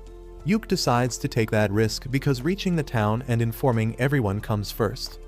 He puts out the fire and tells the girls to be on high alert as they run because they don't know what kind of monsters they are facing, and the night doesn't work in their favor as well. He then boosts their physical abilities so that they can run faster, and just a few minutes later, they run into some dino monsters. Luckily, Neen senses them in time and Yuk puts them to sleep with his magic, giving Marina the chance to finish them off. They resume running with that. And then Silk tells Yuk that the dungeon is definitely affecting this place, and the problem might be even more serious than a stampede. Yuk agrees with her, and says that they need to do something about it soon, because at this rate, the dungeon may create problems for the whole of Salmuteria. Just then, Rain asks everyone to stop because she found a shortcut. Neen tells her that there is no shortcut, but Rain points at the cliff in front of them, saying that they just need to go down, so they shouldn't waste time by using the route they took to climb up. She uses a spell to slow down their falling speed, and just as she finishes casting it, the group of monsters approaches them from behind. Everyone jumps down the cliff before the monsters can reach them, and they land safely thanks to Rain's spell. Yuk recharges her mana, and Rain tells him that she knows a couple more shortcuts that can make their work easy. They start running again, but soon another group of monsters comes in their way. Thanks to Neen's directions, Marina, Silk, and Yuk manage to take the monsters down immediately, and then they resume running. They reach the town before sunrise, and while everyone else is tired and goes to sleep, Yuk and Silk call a meeting with Mastoma and others. They give a detailed report of what happened, and Bodman checks the recordings to confirm that a dungeon stampede is going to start soon. Mastoma gets worried on hearing all this, and he asks everyone how do they handle such situations in their country. Benwood tells him that they send multiple adventurer parties to reduce the number of the monsters and find the cause of the stampede, and Bodman adds that they sometimes send the knights as well. Unfortunately, Salmuteria doesn't have either of them, and he asks Benwood if he can just call some adventurers from Welmelia to help him. Benwood says that it is possible, but it will cost a lot, and more than that, it will create a lot of problems politically. Mastoma says that he will talk to his father about it immediately because it is a matter of national importance now, and that surprises Yuk because only Mastoma knows about the dungeon, and now he is willing to make the information public. Mastoma tells him that he doesn't care if his brothers take an interest in conquering the dungeon as well, because now it is a matter of national security, and he must protect his people before thinking of anything else. He then bows down before Yuk and others, telling them that he can't do much right now because he is not the king, but he wants to save his country, and for that, he is willing to beg for their help. Benwood tells him that he will immediately start the process, and then Yuk promises him that he will do everything he can to help him. Soon, the paperwork and other formalities for sending adventurers from Welmelia to Salmuteria are completed thanks to Mastoma's efforts. However, Benwood tells him that they need at least 1 month to gather their strongest adventurers and send them over by the flying ship, and sending the full force will take even longer. Mastoma says that it is too long, and Yuk says that they just have to fend off the monsters with the forces they have till then. Benwood tells Yuk that it will be too difficult for his party alone, and he will join them, but even then, it might not be enough. He asks Mastoma when can the armed forces of Salmuteria join them, and learns that he has summoned the common soldiers, knights, and some monster-hunting families for the task, but they are moving quite slowly, possibly because of the interference of his elder brother. Yuk confirms that their supply chain is not broken yet and tells Mastoma that he needs to order some new things. He asks Bodman for help, and he suggests that they should place some traps along the way for monsters. He says that Salmuteria is rich in artifacts and their knowledge, and they should use them to fight against the monsters because that way they will suffer less casualties. Yuk seems to want to say something, but he hesitates because he doesn't agree with his plan himself. Benwood tells him to spit it out anyway, and Yuk suggests that after using artifacts to reduce the number of the monsters, the Clover Party can quickly raid the dungeon and try to clear it. However, he thinks that it will practically be a suicide mission because they know nothing about the dungeon. Benwood thinks that it is a good idea, and that starts a debate between him and Yuk. In the end, Yuk says that he can't put his friends in danger, and Benwood doesn't object to that. But he says that if anyone can solve this problem before a full-blown dungeon stampede starts, it is the Clover Party. Soon, Yuk returns to his mansion, where Silk tells him that they had a discussion about the situation too, and she believes that attacking the dungeon quickly is their best course of action. Yuk tries to convince them that it is too dangerous, but Silk says that Rune told her something concerning the dungeon. Yuk asks her what it was, and Rune says that the area outside the dungeon felt strange, almost as if its layers were being peeled away like an onion to reveal its true form. Rain says that those layers must be the seals that were placed on the dungeon, and now they have been broken. Yuk soon comes to the conclusion that the reason behind the seals being broken is what happened at the previous dungeon. Rune also seems to agree with him, and Yuk decides to ask the girls what they want. He turns to Marina first, and she tells him that she will simply follow whatever decision he makes. Silk says that the rest of the girls are thinking the same thing, and then Jamie asks Yuk if he plans to run away from this situation. She tells him that she will stay behind with Benwood to protect the base, and Yuk is surprised that she is not coming with them. Jamie says that she has not had any practice in months, so she might not be good in the dungeon, but she can at least defend the city. She asks Yuk to think carefully and make the decision because everyone will follow him no matter what he decides. Everyone gathers around him, and that gives Yuk the courage to declare that they will launch a quick attack on the dungeon before things can get worse. The next day, they call a meeting and Yuk explains that they have 3 things to do on their mission to conquer the dungeon. The first thing is to set up the transmission network so that the live stream video from the dungeon can be shared to the base without a problem. Bodman thanks them for taking on this job when it is supposed to be his responsibility, and Silk says that the Valley of Death is too dangerous for non-combat normies like him. Their next mission is to find the best route to enter the dungeon and do a check of the live stream network, and Silk says that they plan to do both of them at once. Yuk adds that if they can find the entry point and the video reaches the city, they will move on to the third part of their mission, which is to conquer the dungeon. Benwood and others tell him that they will handle any monsters that escape during the stampede, and then Yuk asks if anyone has any questions. Rune raises her hand, asking Yuk to take her along. The girls try to tell her that the valley is really dangerous, but Rune says that since she is the Golden Priestess, she can sense distortion in space and time, and if she gets close to the dungeon, she might be able to figure out something. She tells Yuk that there is a lot of distortion in the dungeon here, even though it is not the same as the Golden City. She can't tell anything more than that right now, so everyone decides to let her come along. They set out on the mission the next day, and Yuk and Rain set up the artifacts to transmit the livestream. Yuk gets exhausted pretty quickly because he didn't expect it to be so hard doing something technical, and Silk tells him that he doesn't have to force himself. However, he assures her that he is fine and says that they will camp at the place where they stayed last time. He then goes to talk to Marina, who tells Yuk that she is feeling really anxious for some reason. Yuk hugs her to comfort her, but then suddenly, he starts feeling unwell. He falls to his knees and the girls immediately surround him. Rain realizes that his mana is disbalanced, and she helps him regain control by making him take deep breaths.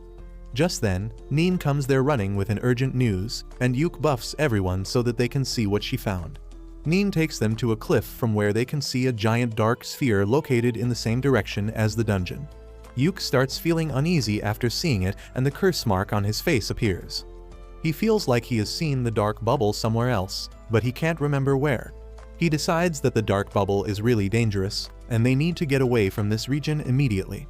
He asks Silk to summon her snake spirit to learn if there is any danger here, and then tells Rune to climb on his back because they need to run.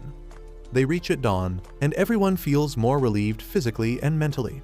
Yuk says that they found something really interesting today, but now they have no means to launch a quick attack on the dungeon to conquer it. He thinks that they won't be able to break through the dark bubble and decides that informing Mastoma and Benwood comes first. As the sun rises, they reach the main city, and Yuk finds everyone in a state of panic. He asks a guard what happened and learns that Prince Rafuma has arrived in the city, and he wants to seize control of the city as well as the broadcasting artifacts here.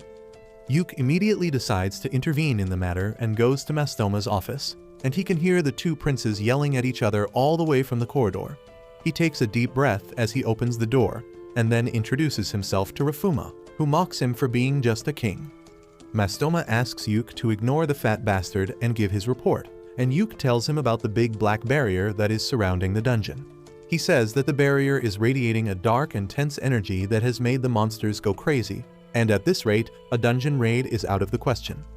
Mastoma asks Yuk more about the barrier, but he has no idea what it is.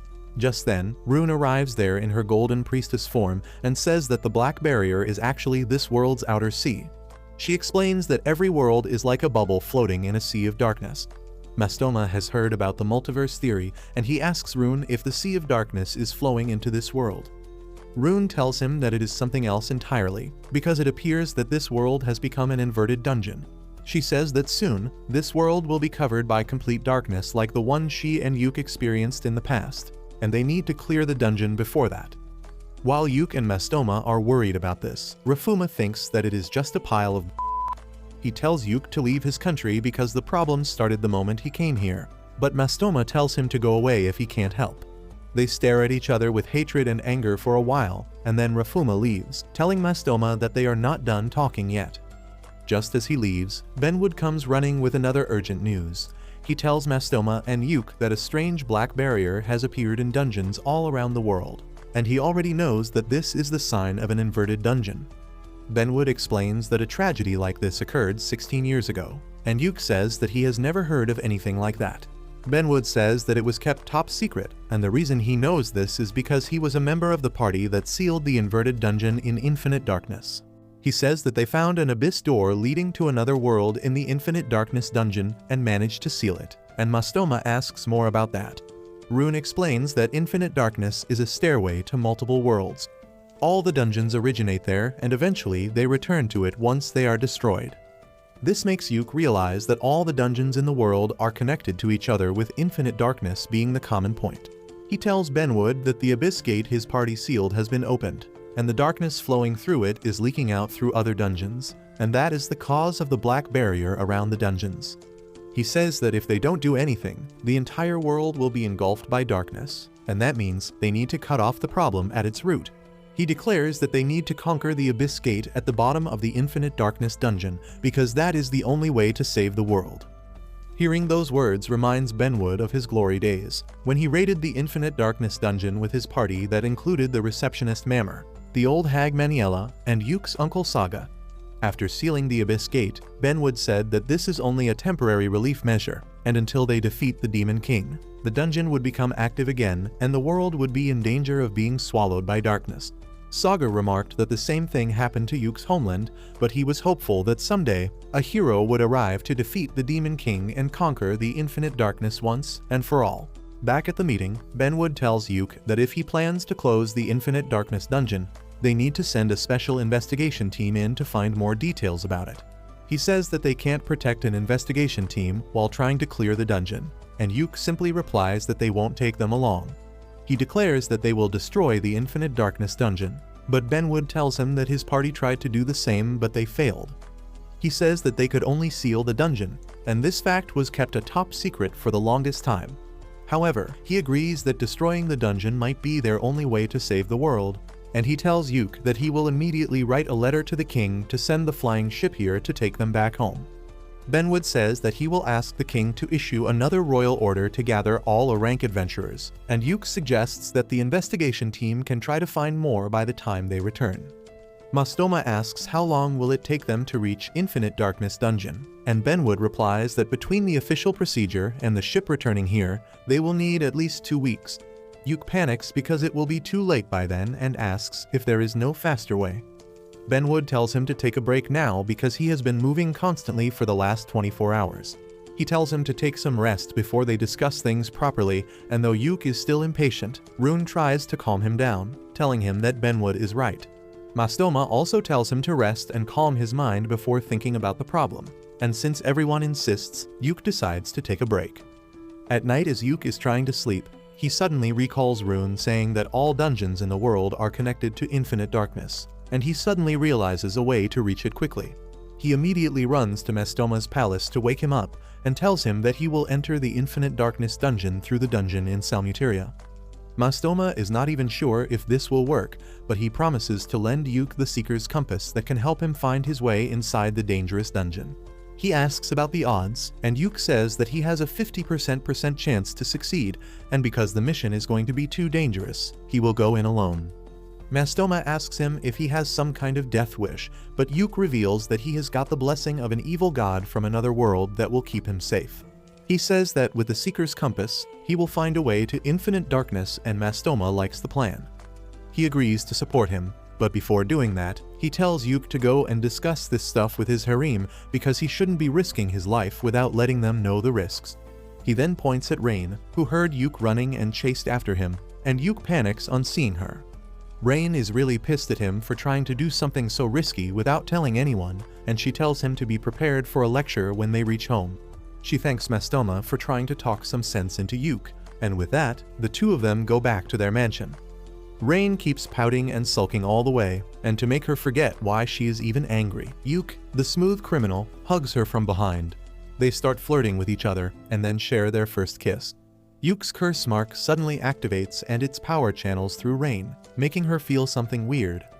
Anyway, they return home and Yuke tells all his girls about his plans to enter the dungeon alone. Everyone tells him that he is stupid for thinking that he can go into the dungeon alone, and they declare that they will be coming along with him. Yuke tries to convince them to let him go alone, but they don't even give him the chance to speak, and in the end, he has to give up. He agrees to take all of them with him, and then Silk asks him to explain the plan. Yuke tells her that they will use Seeker's Compass, and since all dungeons are connected to infinite darkness, they should be able to find a way to reach it. Silk gets fired up on hearing this and tells Yuke to leave gathering the supplies and contacting the guild to her. Just then, a messenger comes there and tells Yuke that Mastoma has summoned him urgently. Yuke goes there along with Silk, and Mastoma tells him that his elder brother Rifuma has made a reckless and stupid decision. The moron believes that the dungeon is just another monster nest, and he has started to march towards it with some soldiers so that he can stomp it out. Luckily, the streaming devices are functioning, and Bodeman uses them to locate Rifuma and his troops fighting a bunch of monsters. The soldiers get their asses whooped by the monsters, and Rifuma cowardly leaves them behind and runs away. The drone camera follows him, but he soon leaves the streaming range and the live stream ends. Mastoma curses his moron brother, and Yuke asks if they should set out immediately to rescue him. Mastoma replies that protecting the city is more important than anything right now, because once the monsters develop a taste for humans, they will attack the city. Yuke realizes that it is a serious problem, and he decides to hurry to the dungeon. Benwood asks him if he is serious, and Silk replies on Yuke's behalf that they wanted to form a plan before entering the dungeon, but now they don't have that kind of time. Suddenly, Bodeman gets a signal from the drone camera, and he finds Rifuma rolling down the slope towards the dark barrier bubble. Everyone watches intently as Rifuma touches the barrier that is protecting the reverse dungeon inside it, and then suddenly, he turns into a shadow stalker as the energy of the dungeon overwhelms him. He crosses the barrier after that, and Mastoma is confused by what he just saw. Benwood explains that his brother just turned into a shadow stalker, a mysterious monster that appears in the dungeon.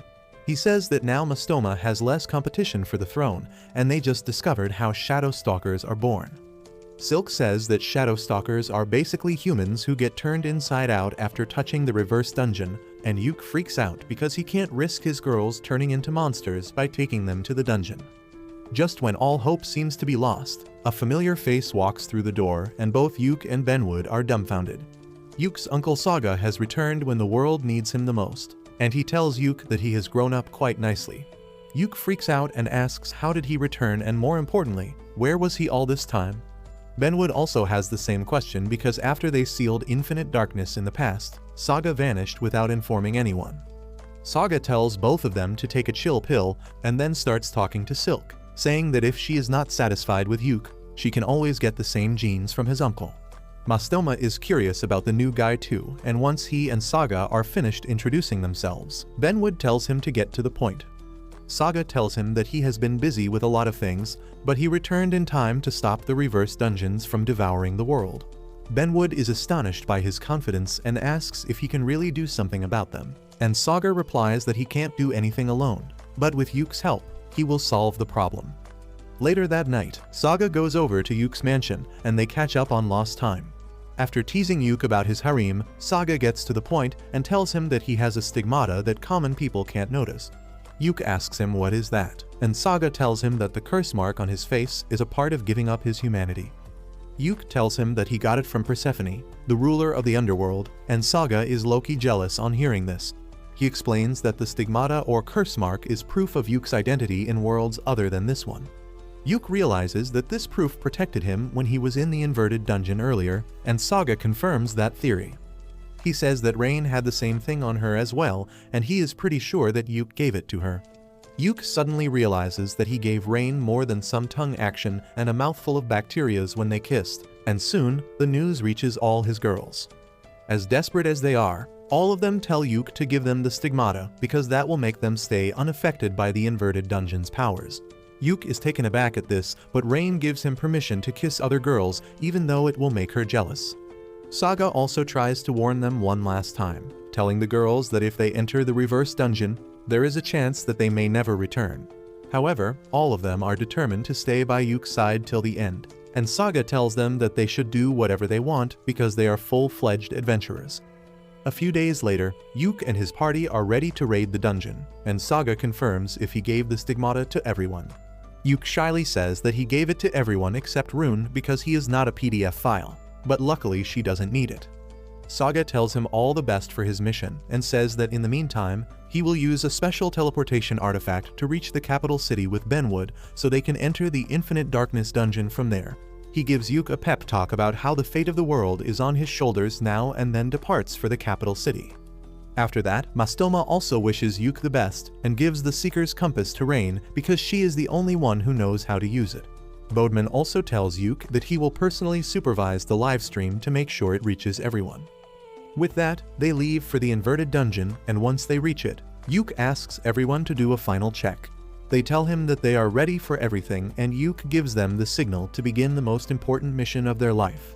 Despite that, he is worried about his girls turning into monsters, but Rain assures him that they will be fine thanks to the stigmata he gave them.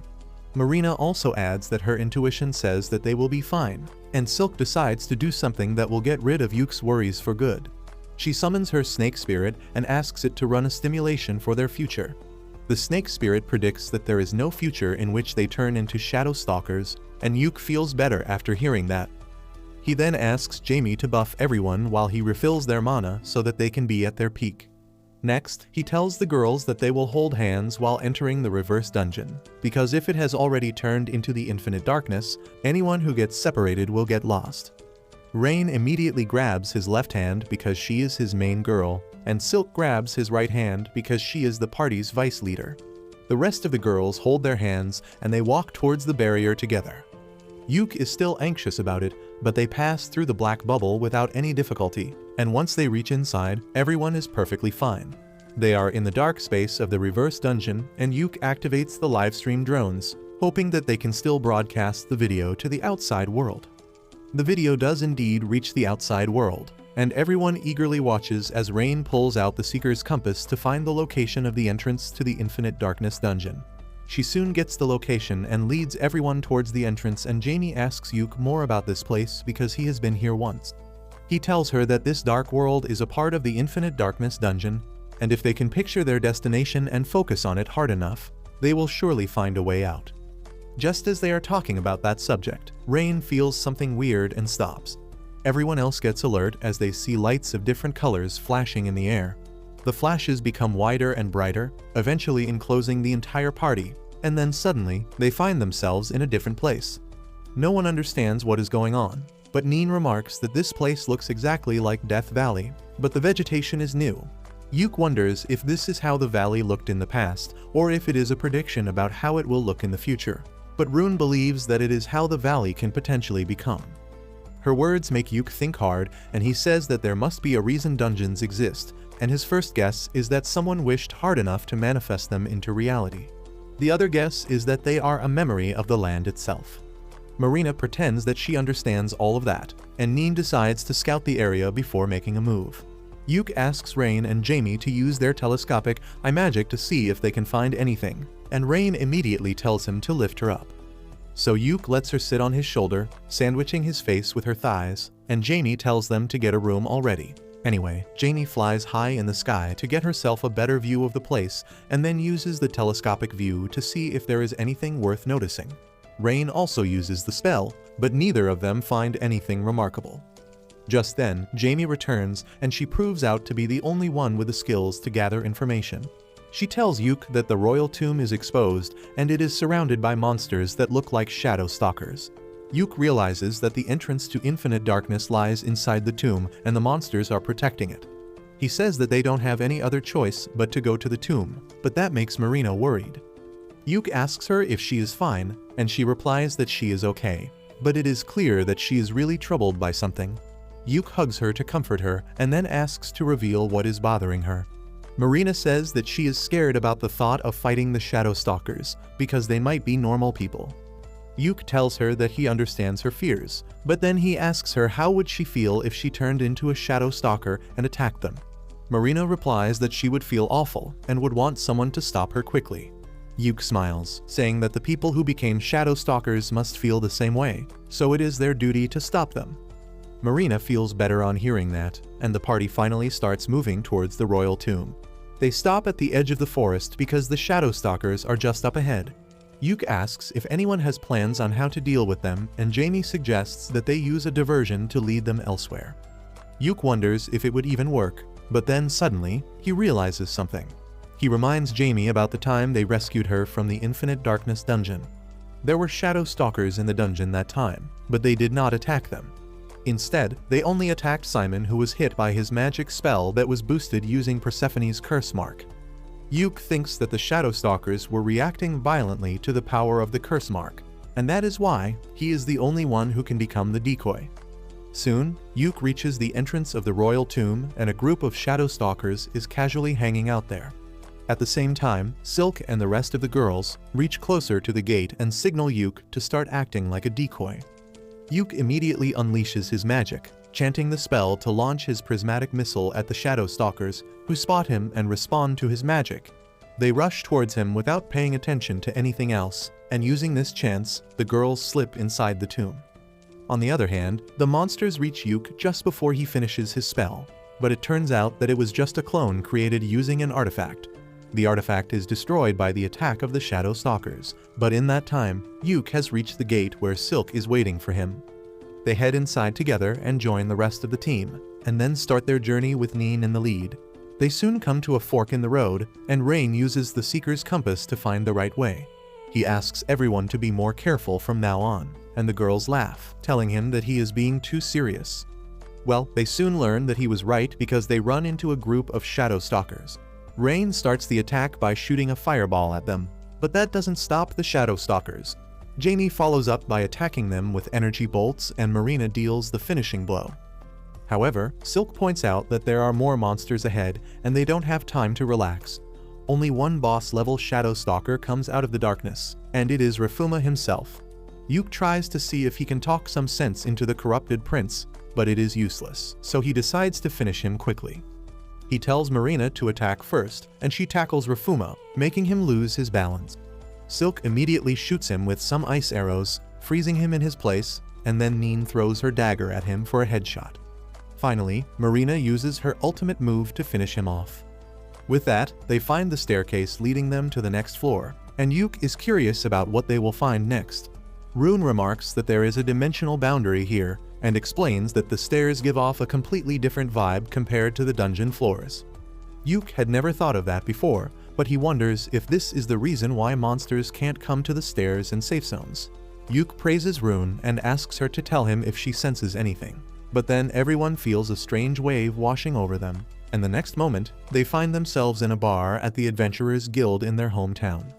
Yuke tells everyone to stay on guard because they are still inside the dungeon, and this place has been made using their memories. They check out their surroundings and find that the guild building is full of people.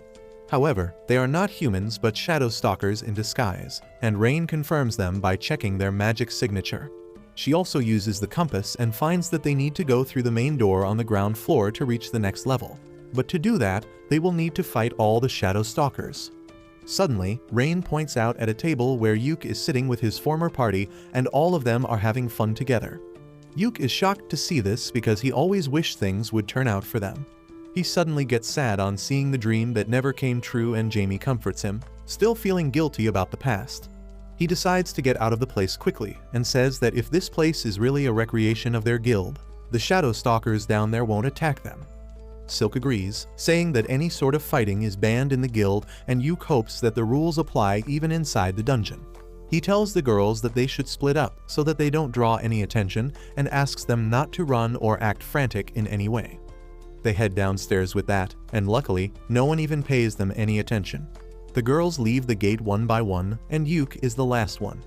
However, just as he reaches the gate, he hears his fake version get up and declare that he is leaving Thunder Pike. This shocks the real Yuke, but the fake one immediately says that he was joking, and everyone starts laughing. The fake party members praise the fake Yuke, saying that they would not be successful without his support. This pains Yuke because someone else is living the life he wanted, but he decides to move on quickly. Just then, Simon calls out to him and Yuke stops, but tells Silk to go on ahead because he will handle things here. He doesn't turn around and asks Simon what he wants, and he asks him where he got the robe from because it is an artifact used by red mages. He says that their red mage could use something like that too, and Yuke tells him the location of the robe. Simon thanks him and then introduces himself as a new adventurer who dreams of becoming an ranker soon so that he can challenge the Infinite Darkness dungeon with his friend Yuke. The real Yuke gets emotional on hearing all this, and he wishes Simon the best before quietly heading outside, with tears running down his face. As he comes out of the inn, his girls ask him how did things go with the Thunder Pike of this place. Yuke replies that they were good people, and Jamie remarks that maybe this is just a parallel universe where things never went wrong. However, Yuke tells her that he doesn't think about the past anymore because he has the best party members he could want to challenge the Infinite Darkness dungeon. He then asks Rain to find the entrance to the dungeon, and just like in the real world, she finds that the dungeon is located just below the guild building.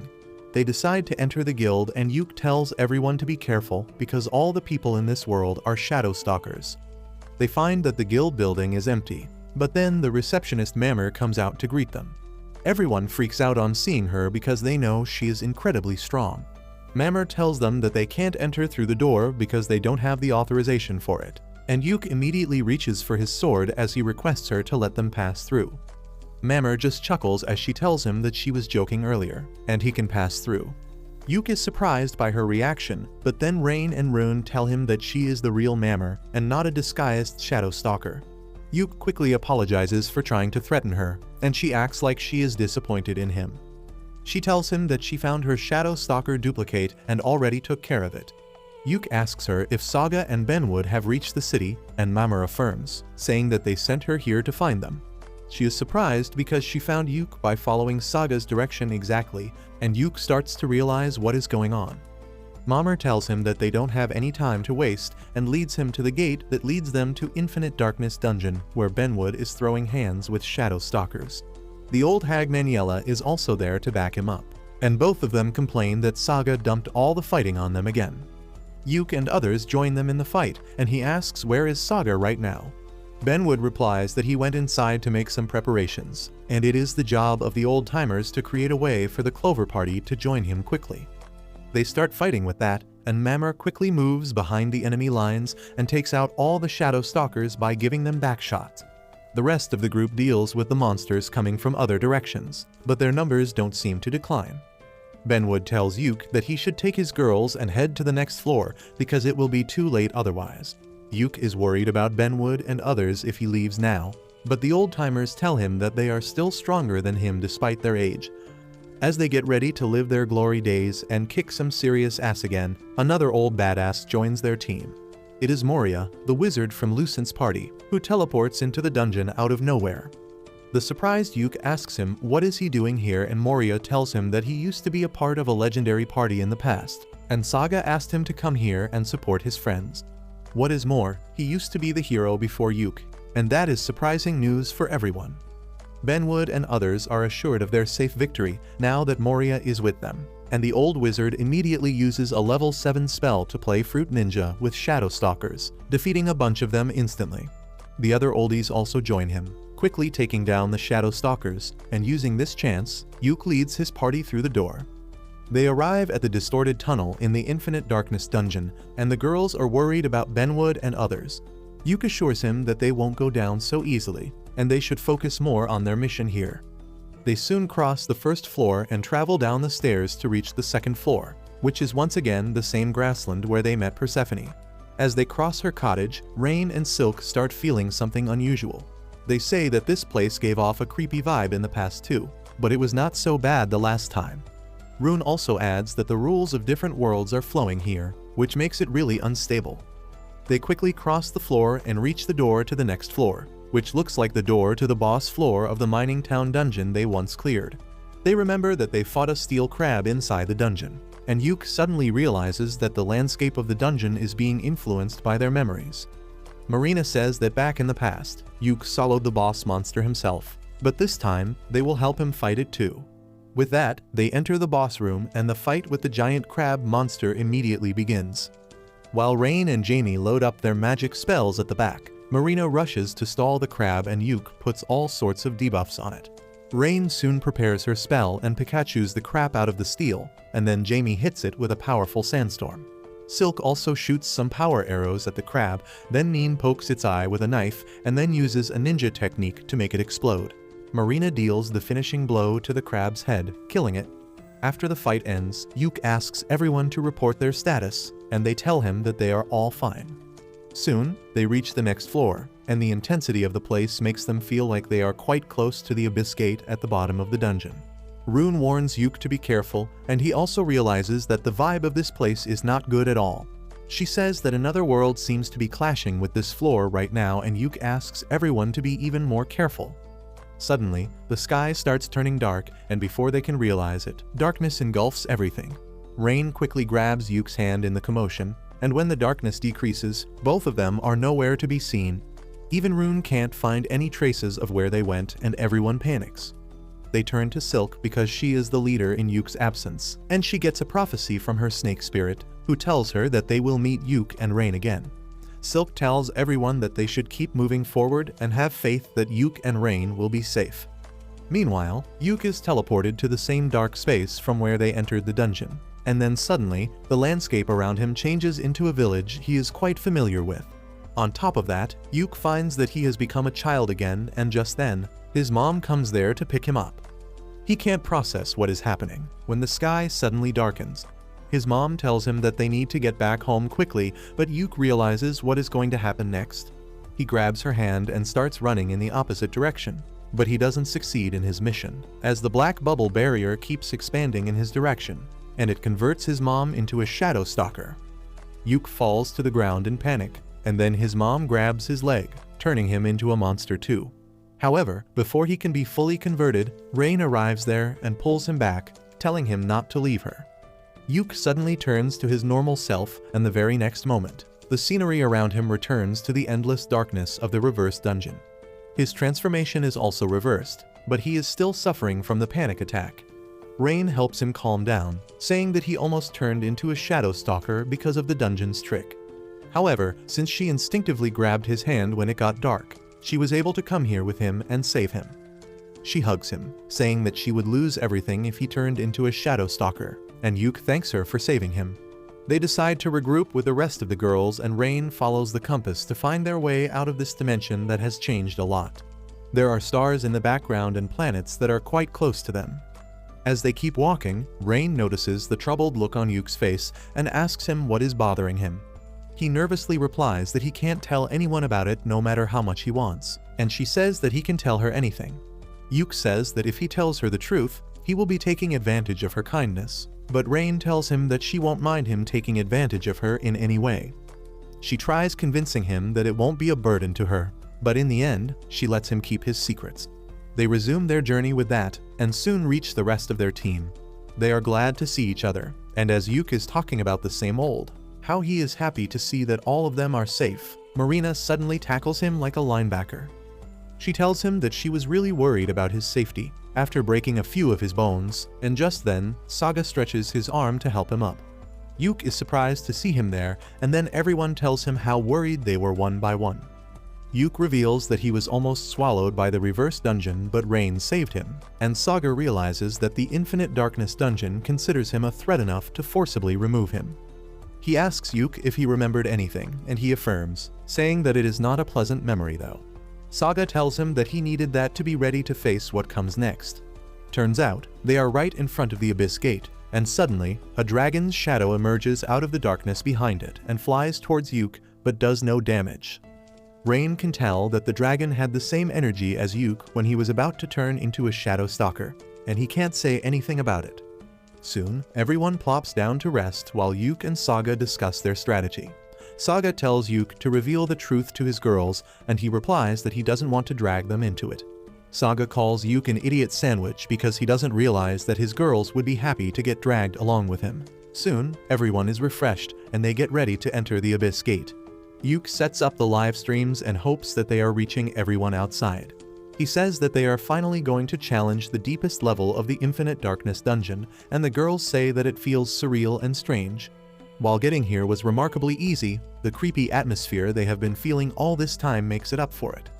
They begins walking towards the Abyss Gate, feeling uneasy and uncomfortable, but Yuke is determined to see his mission through and end it once and for all.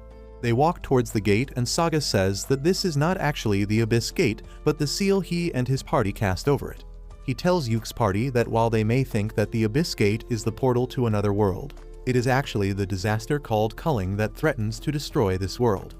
Saga says that this danger has been present in this world for a long time, and it might have been lying dormant even before his party came to the deepest floor of the Infinite Darkness dungeon. He tells Yuke that at that time, the dungeons around the world went berserk and there were frequent stampedes, and his hometown was the first place in this world to be swallowed up by the reverse dungeons. Yuke remembers that well because it was Saga who saved him from being consumed by the darkness, but Saga thinks that he owes the boy an apology for dragging him onto the path of being an adventurer.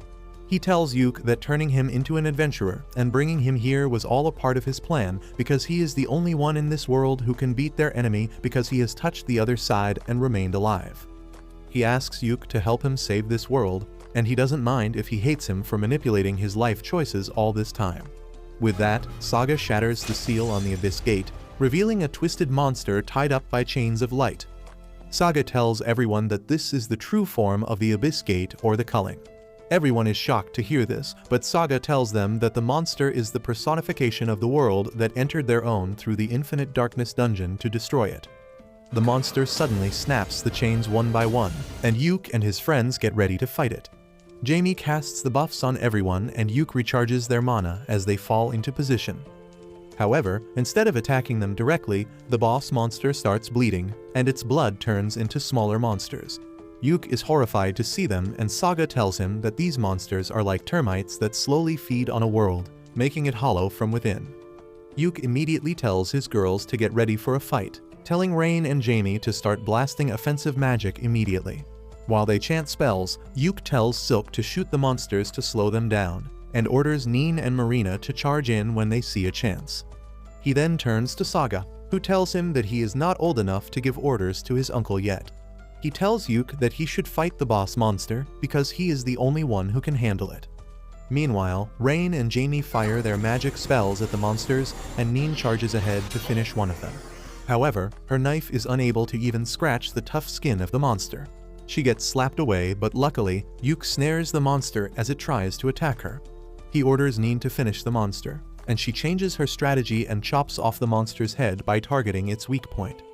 On the other hand, Marina is quickly defeating the monsters too, and Yuke thinks they have a chance. Suddenly, Silk pushes him away to protect him from a sneak attack by the boss monster, but she gets hit by the dark energy in the process. The dark energy begins to corrode her skin and Silk pukes blood, but she is still worried about Yuke. He comes running to her side, and Silk tells him that her snake spirit warned her that the boss monster was going to use an invisible attack on him. Just then, Rain comes running and starts healing Silk, telling Yuke to focus on the enemy instead. Yuke asks her about Silk's condition, and Rain seems surprised because her injuries are not physical in nature but more like conceptual. However, she is able to heal them quickly, and Yuke can turn his attention to the boss monster, who prepares another attack. It breathes out a gust of dark energy, but before anyone can do anything to protect themselves, Rune runs in front of Yuke and uses the power of wishes to block the attack. Everyone tells Yuke to leave the mob of monsters and defense to him, and he finally decides to focus on fighting. He begins chanting his prismatic missile spell and boosting its power with the curse mark, while Rune gets exhausted blocking the boss monster's attacks again and again. She falls to the ground and Jamie rushes to help her back on her feet, but it is pointless because she doesn't have the energy to protect them again. However, Yuke's spell is still incomplete and the monster fires another attack towards him. Saga comes in clutch and blocks the attack, giving Yuke the few precious seconds he needed to complete his spell. Unfortunately, he cannot hold back the powerful attack for long, and it begins to tear through his barrier, dealing serious damage to him. Saga, however, is not at all fazed by this, because Yuke is on the verge of fulfilling his lifelong dream to defeat the enemy of this world. Suddenly, the attack shatters his barrier, and just then, Yuke shoots his prismatic missile at the boss monster, who starts melting. As its molten flesh hits the ground, more small monsters are formed, but they also melt instantly because the power of the curse has already spread through the boss monster's entire body. Within a few seconds, the boss monster completely turns into mush, and then suddenly it vanishes in a bright flash. In its place, a mystical door appears, and Yuke realizes that this is the true form of the Abyss Gate that leads to other worlds. He is glad that the fight is over, but that happiness is short-lived because he finds that Saga suffered severe injuries while protecting him. There is no scope for him to be healed back, and Yuke's heart breaks on seeing his uncle die. Saga tells him not to be sad because he is the hero, and he must always be strong and brave so that he can give hope to others. With that, the injuries finally claim Saga's life, and he turns into dust in Yuke's arms. Everyone starts crying for him, but they move on really quickly and go to inspect the Abyss Gate that shows glimpses of other worlds on the other side. Everyone congratulates Yuk on achieving his dream of reaching the Abyss Gate, and he tells them that he couldn't have done it without them. He declares that their mission is over now, and the girls immediately rush to hug him. Once they are done, Yuk says that the reverse dungeons all around the world should have vanished by now, and the world is safe. However, to make sure that nothing like that happens in the future, he needs to close the Abyss Gate. Jamie asks him how is he going to do that, and Yuk replies that the Abyss Gate can be closed only from the other side. Everyone panics on hearing this, and Yuk says that he will use the scroll of exit to send them back to the surface. The girls object, saying that he should not do it, but Yuk tells them that this is the only way, and he promised Saga that he will close the Abyss Gate if he fails to do it. Silk suggests that everyone should go together to the other side, and then they can use the scroll of exit to return home. Yuk tells her that it is a stupid idea because they don't know what kind of world will they enter. He says that the scroll might not work there, and in the worst case scenario, they might turn into monsters themselves. The girls argue that since they defeat the enemy, they have time and they will find another solution to the problem, but Yuk tells them that Saga spent 10 years finding this solution, and he was smarter than all of them combined. Yuk says that there is no guarantee that they will be able to save the world if the culling arrives again, which is why he needs to close the gate now. Rain suddenly hugs Yuk, telling him that she will come with him. He tells her that it is not possible because he doesn't want to put her in danger, but she doesn't care. She tells him that she chooses to be by his side no matter the condition they are in, and everyone else agrees. They cling to Yuk, telling him that they will come with him, and he starts crying as he says that he can't let that happen because they are too important for him. He decides to use the scroll of exit to send them all back immediately, but then suddenly, Rune decides to use her power to make her wishes come true. Yuk and the girls vanish, and the moment they open their eyes, they find themselves in the city square watching their live stream along with everyone else. They are confused about what is happening till Rune appears on the screen, telling Yuk that she used her power to wish that everyone except her returns safely to the city. Yuk panics as he realizes that she is going to enter the Abyss Gate to close it instead of him, and he tells her to not do it. He says that it is his duty to close the gate, but Rune tells him that she wants to do it this time. She wishes that Yuk and his harem stay happy forever, and for that, she is willing to enter an unknown world and close the Abyss Gate from there. The girls try to convince her to stop as well, but Rune just thanks them all because she truly enjoyed her time with them. With that, she enters the Abyss Gate, bidding farewell to her friends cheerfully. The door suddenly slams shut as she enters the gate, and the next moment, the camera drones return to the city where Yuk and others are devastated. They start crying, but then Rain sees the positive side of things and tells everyone to cheer up. She says that Rune made the choice to save them out of her own free will, and she was happy till the end. She claims that they need to be happy to make her wishes come true, and everyone literally stops being sad instantly. Soon after that, Yuk and his party are officially declared as heroes who saved the world. They get medals and rewards, and Silk gets promoted to a dungeon count like Yuk. Things go well for Mastoma as well because his main rival turned into a monster and was killed, and he thanks Yuk for everything. However, a problem arises because of Silk being made a noble. As it turns out, she is a princess from the Dark Elf Kingdom, and making her a noble in another country could lead to complications. So the king sends the entire Clover party to the Elf Kingdom so that they can explain things to them. While Yuk is nervous about visiting the kingdom because elves are not friendly with humans, he is also excited to see Silk's hometown, and he decides to consider it as another adventure with his harem. If you liked this video, please consider subscribing and watch the video on your screen next.